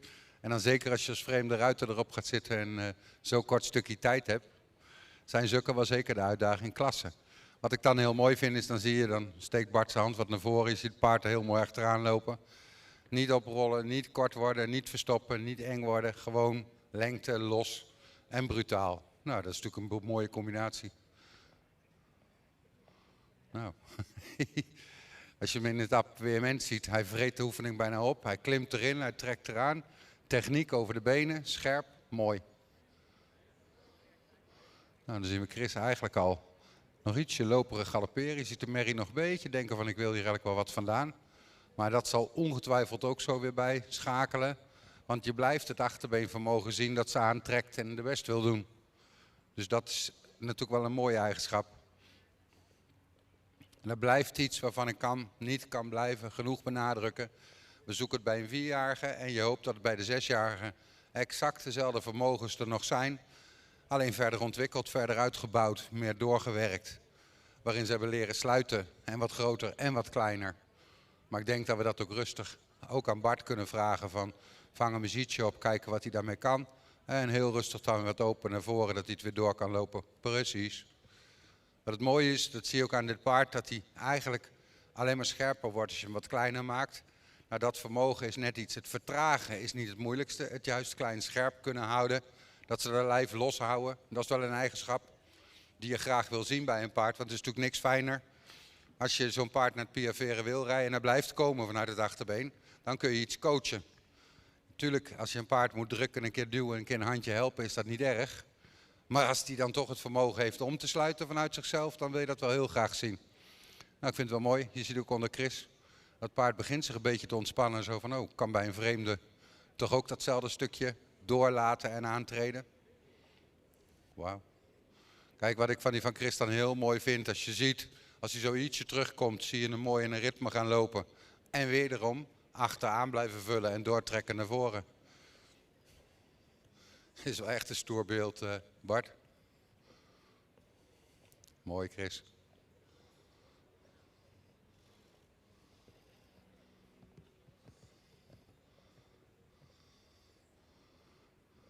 Dat zei je eigenlijk, maar dan moet je gewoon een keer kijken hoe ver dat voelt, Bart. Kijken of je die galoppade ook zo'n beetje kan sluiten. Dat je denkt van ik zou een eenvoudige galopwissel kunnen maken. Er moet niks. Maar wel kijken van hé, wat doet hij onder je? Laat hij zich wat verder terugsluiten? Blijft hij zo mooi open in die bovenlijn? Kan ik ermee werken? Klasse. Kijk, dat blijft voor mij, dat stukje zagen we ook in de proeven. Dat de mogelijkheden zijn er om het te sluiten. Dan is het nog een beetje brutaal. Maar je ziet hem wel mooi terugsluiten en zijn best doen. En dan zie je Bart zijn hand wegsteken naar voren. En je ziet hem die hand ook weer opzoeken. Het blijft jongens voor mij, als het paard dat vermogen heeft, dat hij dat over de rug kan. Hou dat erin.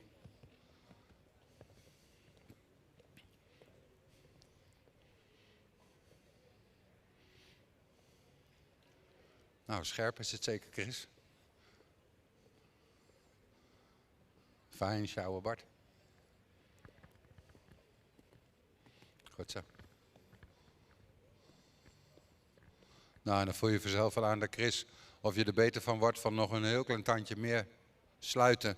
Dat Steven nog iets meer overneemt op achter, dat je het aan de voorkant zelf ook weer makkelijker krijgt. Mooie manier hoor. En dan zie je ook in zijn appuiement van Bart, open, neus eruit, lengtebuiging en toch draagkracht. Ideaal. Mooi, Chris. Kijk, en daar komt, en dat is misschien wel eens goed om ook even te benadrukken, hè? Dan zie je het paard van Chris wat eng wordt aan de voorkant. Dat is niet altijd erg, alleen het moet niet zo. Kijk, als ik hem dan probeer te sluiten en daar een klein beetje meer naar achter toe te krijgen, mag hij best een keer wat kort zijn. Als ik dan maar dat achterbeen bereikt heb wat ik wilde, dat ik hem weer uit kan schuiven. Dus dat moet altijd een momentopname zijn, even dat terugsluiten en weer open. Om het aan te leren, om het te verbeteren, worden ze best goed zo, mooi. Kijk, het leuke is, dan zie je hem ook in die overgang naar draf zich weer uitleggen. Dan heb ik het over Chris zijn paard. En dan net zo fijn, net zo makkelijk weer over zijn lijf lopen. Dat is wel een ruig galoppie, meneer.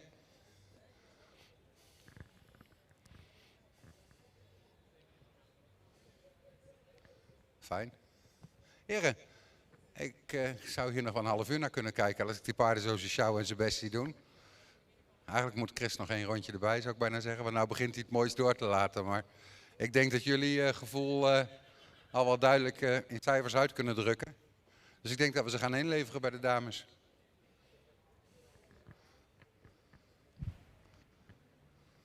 En Bart was Dankjewel, net zo lekker op gang. Chris en Bart. Ja, doe het maar even. Die wordt zo even op een wildvreemd paard gezet. Het is natuurlijk ook hun werk wel een beetje, maar het moet even gebeuren.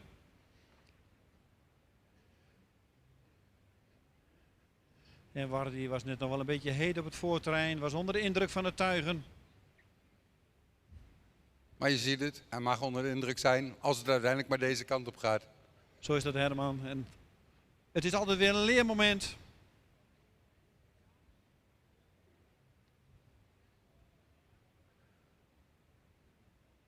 En hij ontspant mooi. Dat waren de eerste twee. Dan gaan ze natuurlijk hun bevindingen weer even doorgeven aan het secretariaat.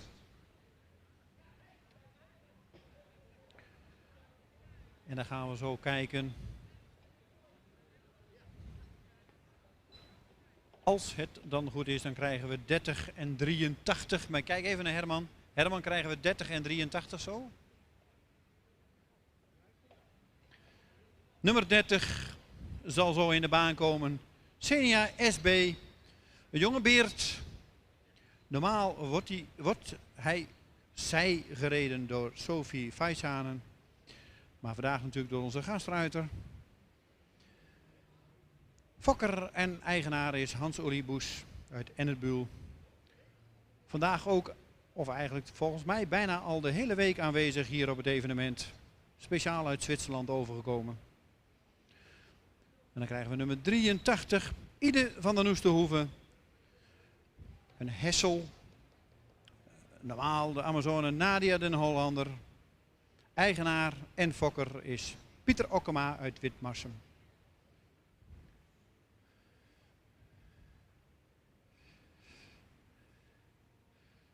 Je zal er weer even overstappen. Beugeltjes op maat maken. En we gaan het redden voordat de zon ondergaat. Dat weet ik zeker. Maar het is wel geweldig hoe die zon nu staat. En dan die mooie zwarte parels daar op het bijterrein. Dan komen er weer twee. Xenia SB en Ida van de Noesterhoeve.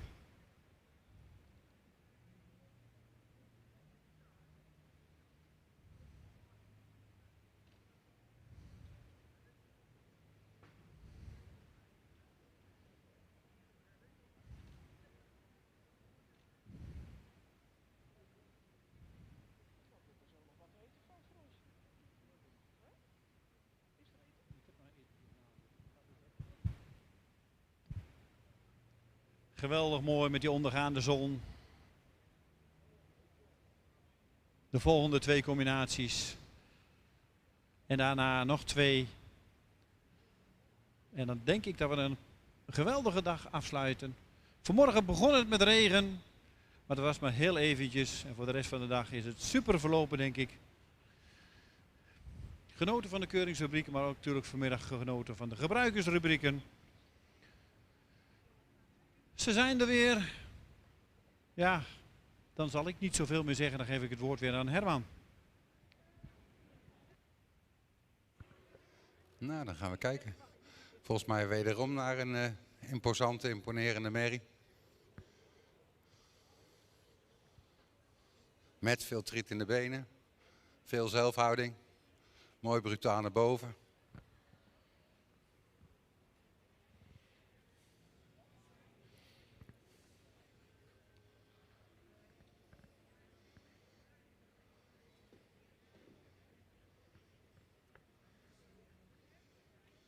En een hengst met veel go. Wel beheersbaar.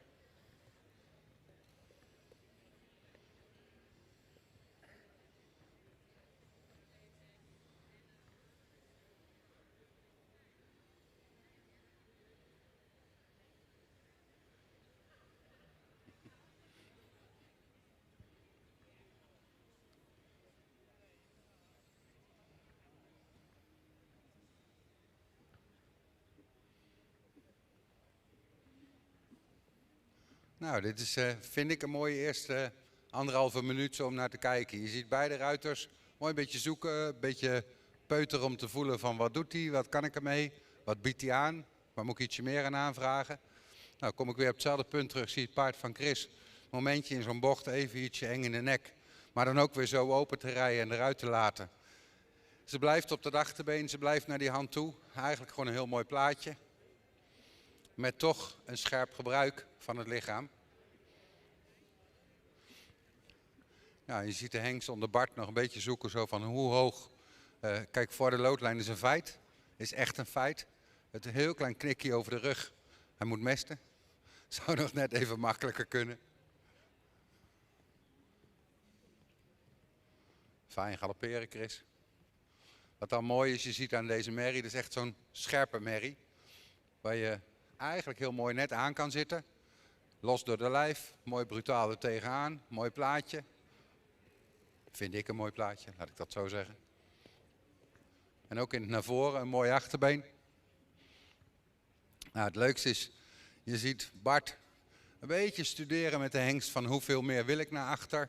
Hoeveel meer kan die naar achter. Nou, volgens mij, als je het zo ziet, kan hij best een heel eind naar achteren toe, Bart. Dat hij daar dat stukje onder je aantreedt en erbij blijft.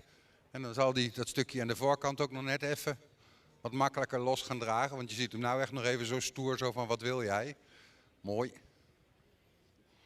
Pakt hij wel heel veel power in zijn achterbeen.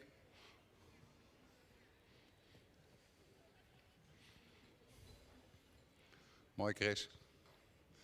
En jongens, ik kan het niet genoeg benadrukken. Als je het dan ziet hoe fijn die paarden uit te schuiven zijn, naar de hand toe te rijden zijn en dan toch weer dat ruggebruik te optimaliseren. Het blijft een stuk in je training, neem dat mee. Want je ziet aan deze paarden ook weer, zoals de merrie waar Chris op zit, gruwelijk veel power. Heel gauw de neiging om iets in die overdrive te willen, maar wel weer uit te schuiven en op lengte er doorheen te rijden. Dus dan kun je zo'n lichaam ook rustig met die spanning een keer laten spelen, want je kunt het weer oplossen. Kijk, dat vind ik dan het mooie van de hengst waar Bart op zit. Je ziet hem in het appartement eigenlijk door zijn lijf buigen mooi aanpakken en het doen. Voorkant nog een beetje zoekerig zo van ja, wat wil je, hoeveel wil je, maar beslist niet te kort. En dan zouden we wel kunnen zeggen, hij kan er nog een klikje meer doorheen.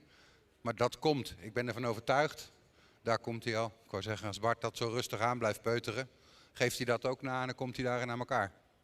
Nou, galoppaden, ja, word ik vrolijk van. Als ik zie hoeveel techniek hij achter in het been heeft en aanpakt en door zijn lijf springt. Dan zijn dat natuurlijk wel de dingen waar je graag mee wil spelen. Dat is hetzelfde wat deze paarden dus in die proef eenvoudige galopwissels moesten maken. Die zitten erin om te kunnen beoordelen hoeveel vermogen heeft dat paard om terug te schakelen naar het achterbeen. En hoeveel wil die gewicht overnemen. Nou, dat zie je dus bij de 4-jarigen is het mooi als ze het aanbieden. Bij de 5-jarigen begin je er een beetje mee te spelen. En met de 6-jarigen hoop je dat je het kan gaan gebruiken. Dat ze dus nog meer bergen op kunnen gaan lopen. Nog mooier dat lichaam gaan gebruiken. Ik vind eigenlijk dat ons dat heel mooi gedemonstreerd wordt hier. En dat je ziet iedere keer weer allebei de ruiters, de paarden uitschuiven, weer ronder erdoor, weer iets met er tegenaan, weer wat ronder erdoor. En ook dat sleutelwoord, die stomme lengte en die bovenlijn, waardoor dat ruggebruik dus gewoon mooi blijft. Zowel naar het uitstrekken als naar het klein.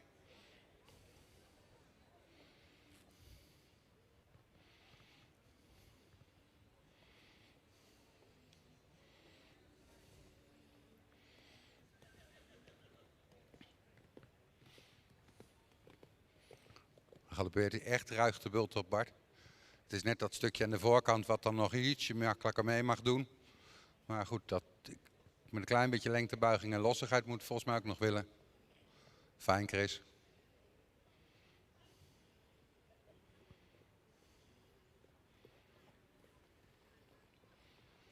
Goed gedaan. Daar wordt hij mooier van, Bart. Het leukste is, dan maak je door je lengtebuiging, zie je het achterbeen nog meer onder je doorspringen, meer aanpakken. En eigenlijk steeds mooier de bult opkomen. En dan toch dat stukje smakelijker, mooi, toch dat stukje smakelijker aan de voorkant. Klasse, Chris. En dat blijft voor mij een beetje, als je ziet, Chris schuift hem uit en rijdt dan toch een schouder binnenwaarts in. Waar hij dus meer lengte in zijn lichaam pakt en de gedragenheid achterhoudt. Nou, Blijf dat onthouden, want ik hoop nogmaals dat we daar steeds meer van krijgen. Steeds meer van die paarden die op de eigen 4 benen goed door de lijf kunnen lopen. En dan met een vreemde coach erbovenop ook nog zo bewerkbaar zijn.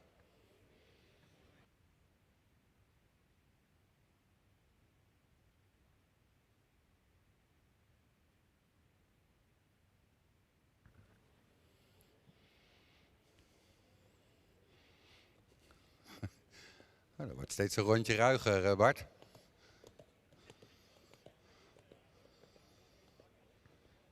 Mooi brutaal bult op. Nou, volgens mij denk ik dat ik de heren ga vragen om een oordeel in te vullen. Ik denk eigenlijk dat het zou moeten kunnen.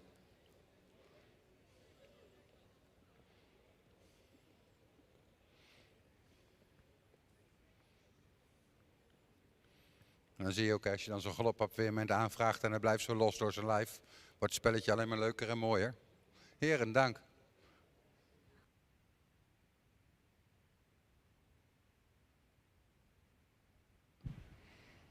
Dankjewel voor de presentatie van deze twee.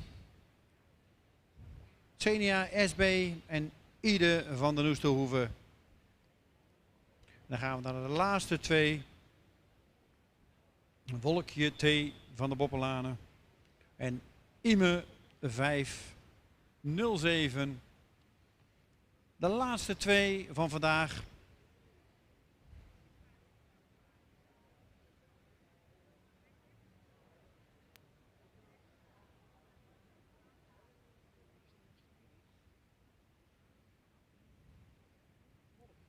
En zoals u ziet gaan we weer even naar het achterterrein. De beugels worden weer op maat gemaakt. En dan gaan we weer wisselen.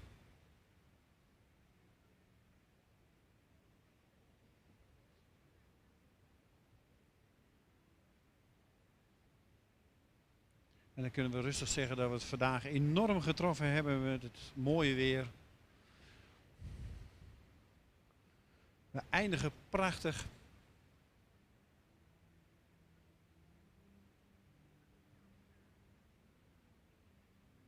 Pavo Friso maakt dit mogelijk. Al jaren, en ik heb het vanmiddag al eerder gezegd, daar zijn we ontzettend blij mee dat die gebruikersrubrieken gesponsord worden. Dat het ook mogelijk is. En de animo ook zo groot is.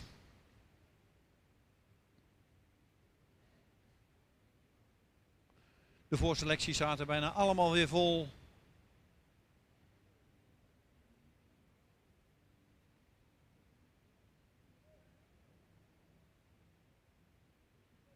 En ik zie dat Bart en Chris inmiddels alweer op de paarden zitten.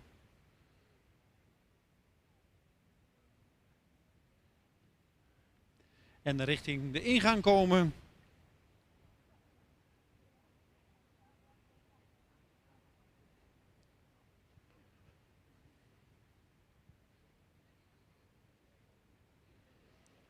Wolkje T van de Boppelanen.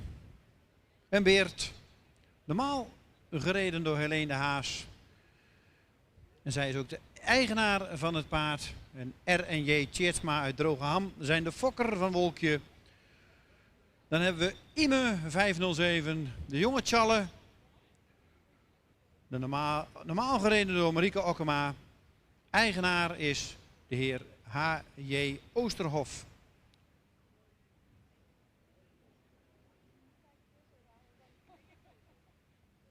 En ze stappen weer mooi rond. De eerste draaft alweer een beetje, dus dat houdt in dat ik dan ook maar weer het woord aan Herman geef. Nou, dan gaan we dat doen voor het laatste rondje van vandaag. Nou, tot hier aan toe durf ik met een gerust hart te zeggen. Heren, dank, jullie missie is tot hier aan toe al mega geslaagd.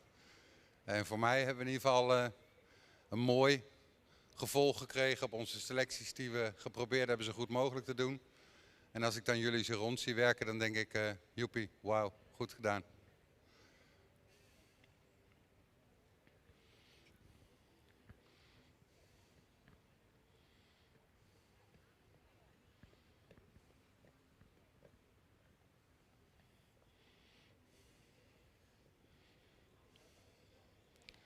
Nou, ik denk dat we rustig kunnen stellen dat ook de laatste groep een groep paarden is waarvan je zegt, De mogelijkheden zijn er zeker. De techniek van het wegdraven, het door de lijf willen lopen, is echt fijn aanwezig.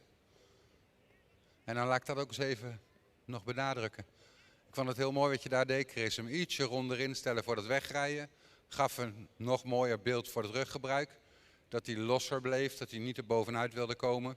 En dan kan je beter 2 keer kiezen voor zo net ietsje mooier erdoor en van daaruit naar boven. En dat is meer naar de mensen aan de kant als naar de ruiter toe, want die weet echt wat hij doet. Dus dat stukje, dan voeg je aan je paard ook weer wat toe. Laat ze soms even een klein stukje wat rekken, wat zakken. Mooi. Dan word je er alleen maar beter van. Nou, en Bart zien we heel mooi met deze stoere vriend. Dat tegenaan rijden zo van, je ziet hem ook echt lopen van wat gaan we doen, waar komt het feestje. Nou, dat moet nog even de spelregels van het feestje duidelijk worden voor elkaar. Maar volgens mij zijn we aardig onderweg. Fijn rondheen, Chris.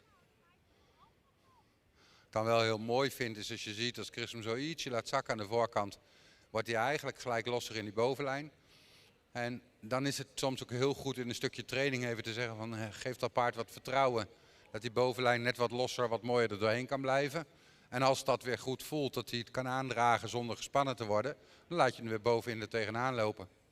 Want op zijn lengte, op de rek, pakt hij het heel mooi. En hier zit net zo'n stukje tussenin dat hij zoiets heeft, wat moet een vreemde op mijn rug. Dat vind ik ook heel logisch. Maar wat voor mij dan de mooie aanpak is dat stukje rekrijden en proberen dat over de rug weer los te krijgen. Mooi, manier van een nap weer met Bart. Gruwelijk stoer er tegenaan. Mooi door zijn lengtebuiging. Ja, dan zou hij inderdaad nog ietsje mooier kunnen dragen in het binnenachterbeen, maar goed gereden.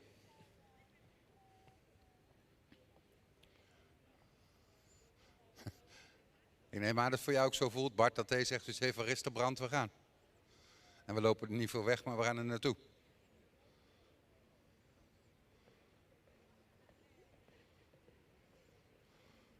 Dat ziet er stoer uit. Heel klein klikje ronder, dan wordt hij nog net ietsje mooier over die bovenlijn, Bart.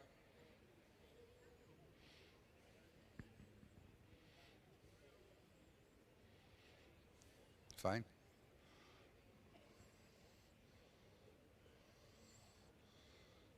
Ik krijg bijna het gevoel als ik je zo zie sturen, Chris. Als je hem dan nog een keer ietsje zo, iets kleiner terugzet. Dat ze dan nog net iets mooier in de techniek, daar, mooi. Dat ze net nog even iets meer achter onder je aanschuift. Want de manier in het achterbeen is er zeker om te zien. En naar mijn gevoel loopt ze er een beetje op te wachten zo van, wat moet ik ermee doen? Mooi. Kijk, en als je die scherpte achter hebt, dan kan ik daar volgens mij nog weer wat mooier mee naar voren.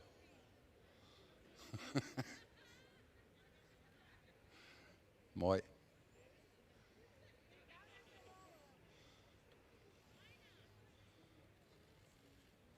Nou, we kunnen oefenen in het Überstreichen, Bart, en dan blijft hij exact in dezelfde houding er tegenaan. Top. Goed, Chris. Mooi.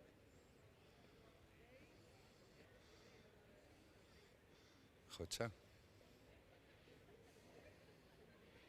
Beter, Bart. Mooi, daar heen. Dan galopeert hij ook mooi ruig onder je door. Gewoon groot eraan, mooi naar voren. Gewoon fijn lopen. Mooi. En dan zie je ook hoeveel meter die verzet. Hè? Als hij zo groot naar voren galopeert de berg op, dan pakt hij dat echt groot onder je door. Dat ziet er fijn uit, Chris. Mooi, ik denk dat ze moet mesten. Ja.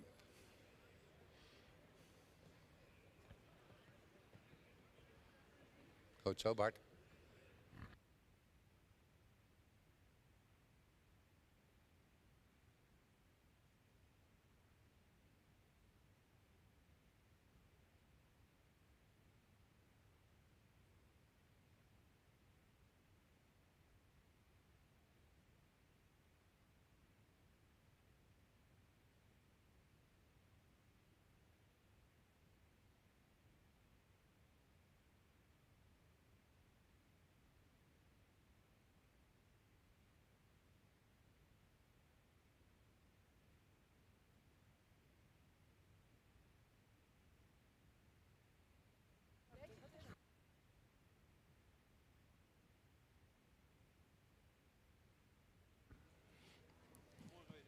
Goed.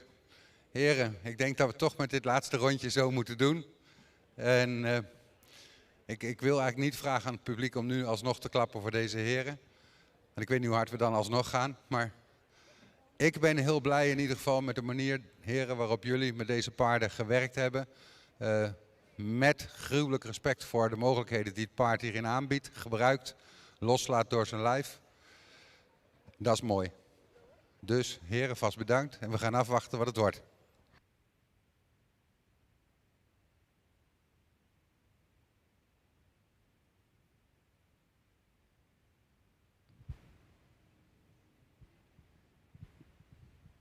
We gaan zo de winnaars huldigen.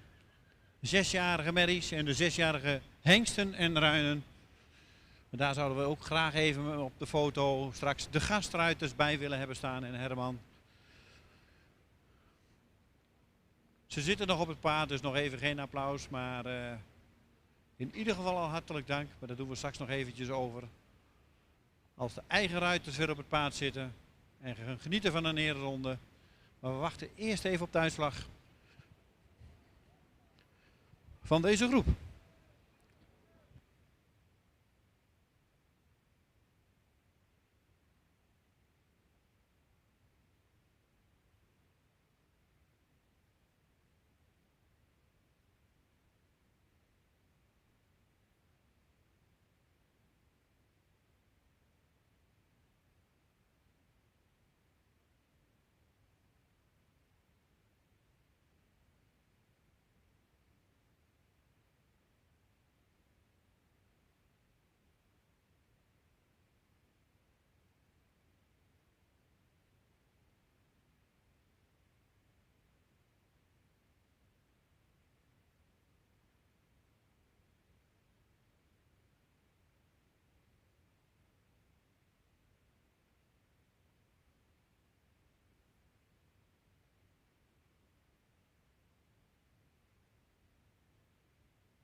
De merries gaan al rond in de baan. Het is nog even wachten. Want volgens mij wordt het best wel spannend.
En inmiddels heb ik de gegevens, het resultaat binnen. De Lintendames, iedereen Pavo en Friso staat inmiddels alweer klaar. De 3. Inmiddels heb ik de 4. Maar ik zou graag eerst de 3 merries even in de baan hebben. Marieke is alweer heel enthousiast en ik weet dat iemand gek is op merries. Maar toch even uit de baan, Marieke. Ik weet dat je naar huis wil, maar zondag moet je weer naar Ermelo. We gaan beginnen met de merries, 6-jarige merries. Pavo, Friso, dressuuraanleg. Op de 3e plaats is geëindigd Wolkje T van de Boppelanen. De Beert met Helene de Haas. 72,25.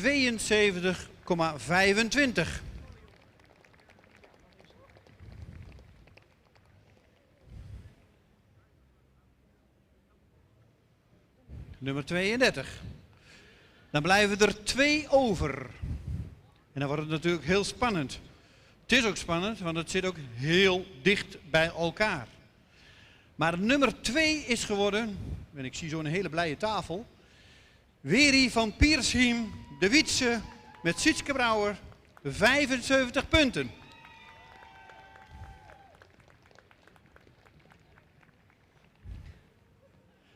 En dan mag natuurlijk opstellen nummer 30, Xenia SB, de Beert, onder Sophie Faisanen.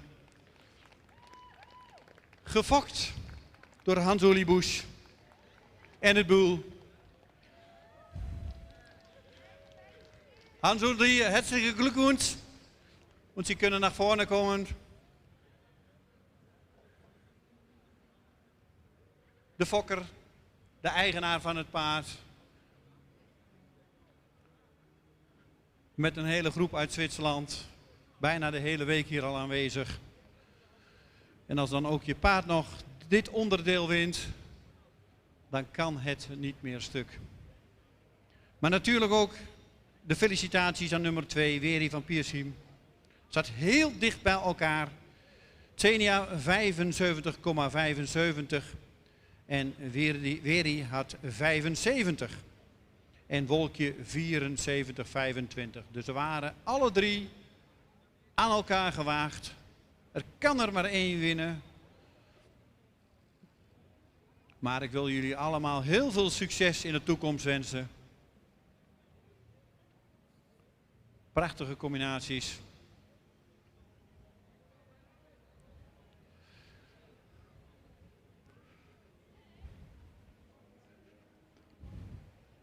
En ik weet dat Hans-Uli er heel veel tijd in heeft gestopt.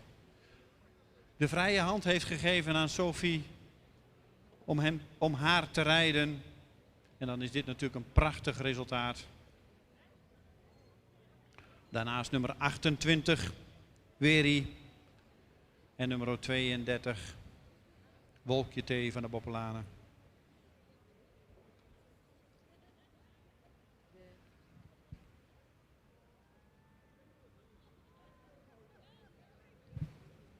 Even een verzoek aan de gastruiters om zo ook naar het midden te komen. En Herman Wientjes even als we de hengsten gaan huldigen.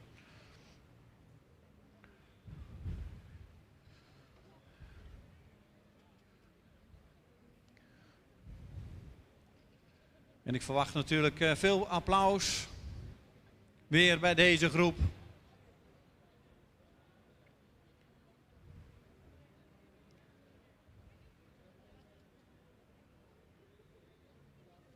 Een beetje bij die nase, Hans-Uli. Dan wordt hij wacht.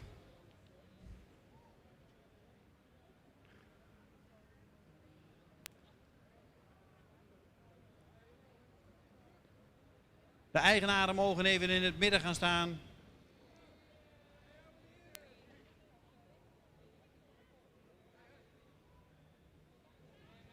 En ze hebben natuurlijk de prijzen in ontvangst genomen. En dan gaat Sophie mag op de rechterhand.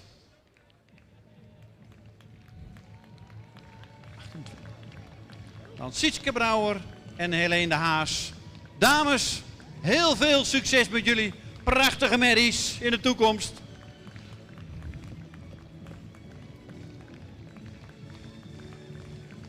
Hopelijk gaan we jullie nog vele malen zien in de dressuurbaan.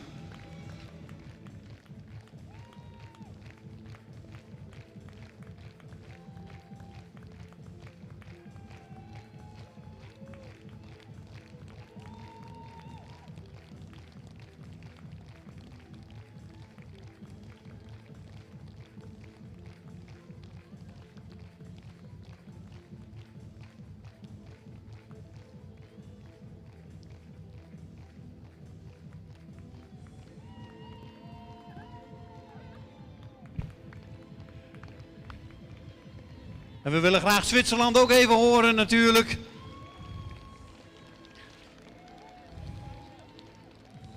En zo zien we maar hoe internationaal het Friese paard is. Geweldig, dames, bedankt. En dan willen we graag de 3 hengsten in de baan.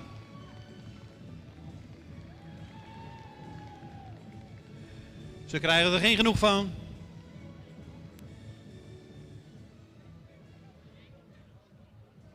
Drie hengstenruinen, 6 jaar.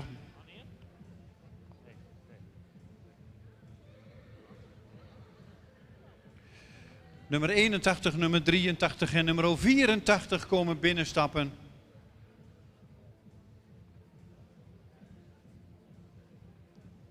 En we gaan het halen voordat de zon onder is, denk ik. Het wordt kantjeboord.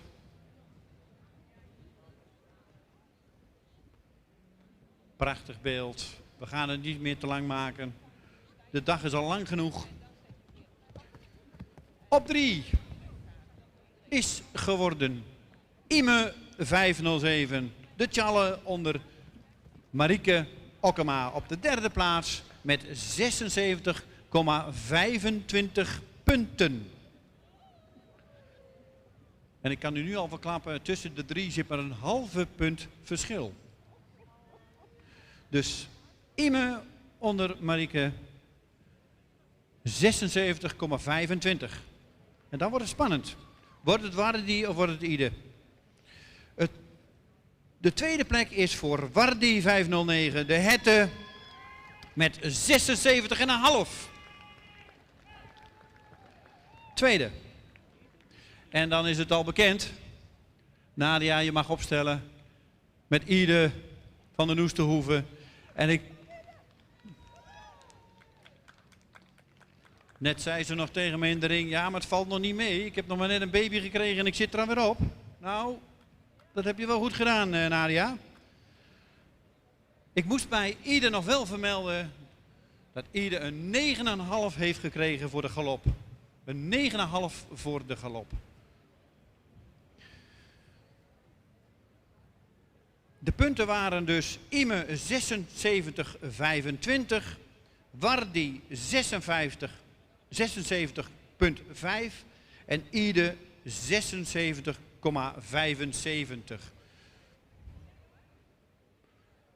En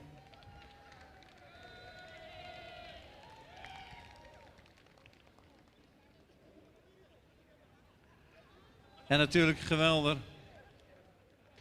Lintendames gaan aan de kant van Pieter als hij de vaat erin heeft.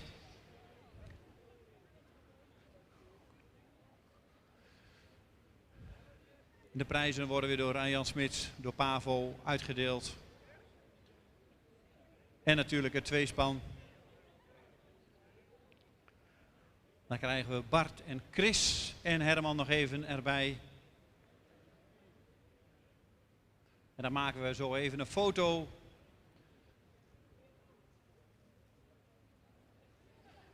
En dan krijgen we even de gastruiters met Herman erbij op. Of worden eerst de bloemen uitgedeeld, dat mag ook.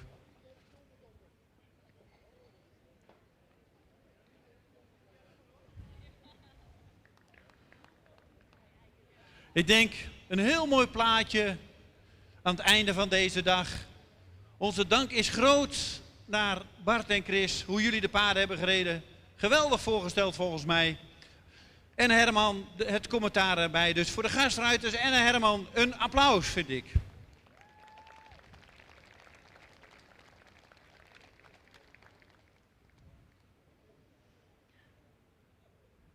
Doe het maar, stap er zomaar even op. Je hebt een paar minuten de tijd om het paard aan te voelen. Hoe pakt hij het op? Hoe reageert hij op je stem? Hoe reageert het paard op je hulpen? Maar volgens mij is dat vanmiddag super verlopen. En natuurlijk onder het toeziend. En een man met zeer veel kennis en ervaring, Herman Wientjes. En dan gaan we nu een ereronde maken. En dan gaat Pieter Okkema met zijn karretje erachteraan, denk ik. Dat gaan we beleven, Pieter. Jij moet als laatste. Oh, je mag ook voorop, Pieter. Ga je maar voorop, Pieter.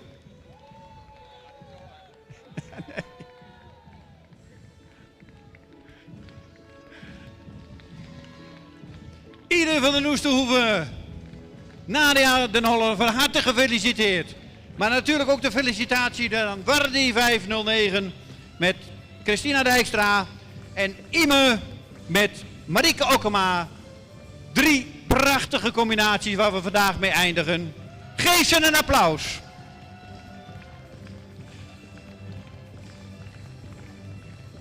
En een dank aan jullie allen dat jullie deze dag zo geslaagd hebben gemaakt. Zo lang zijn blijven zitten. De zon gaat bijna onder. Maar we hebben het gered. Dankjewel iedereen en iedereen wel thuis. En ik weet ook al bijna zeker tot morgen. Dankjewel. En geef deze 3 combinaties nog een applaus. Ze komen nog 1 keer voor de hoofdtribune langs.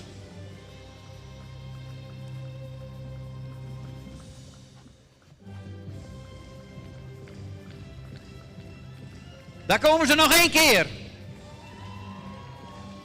Geef ze een applaus.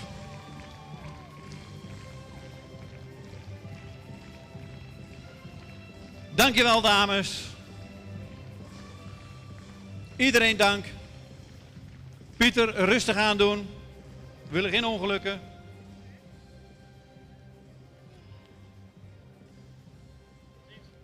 Ja, hartstikke. Iedereen dank en iedereen wel thuis. En tot morgen.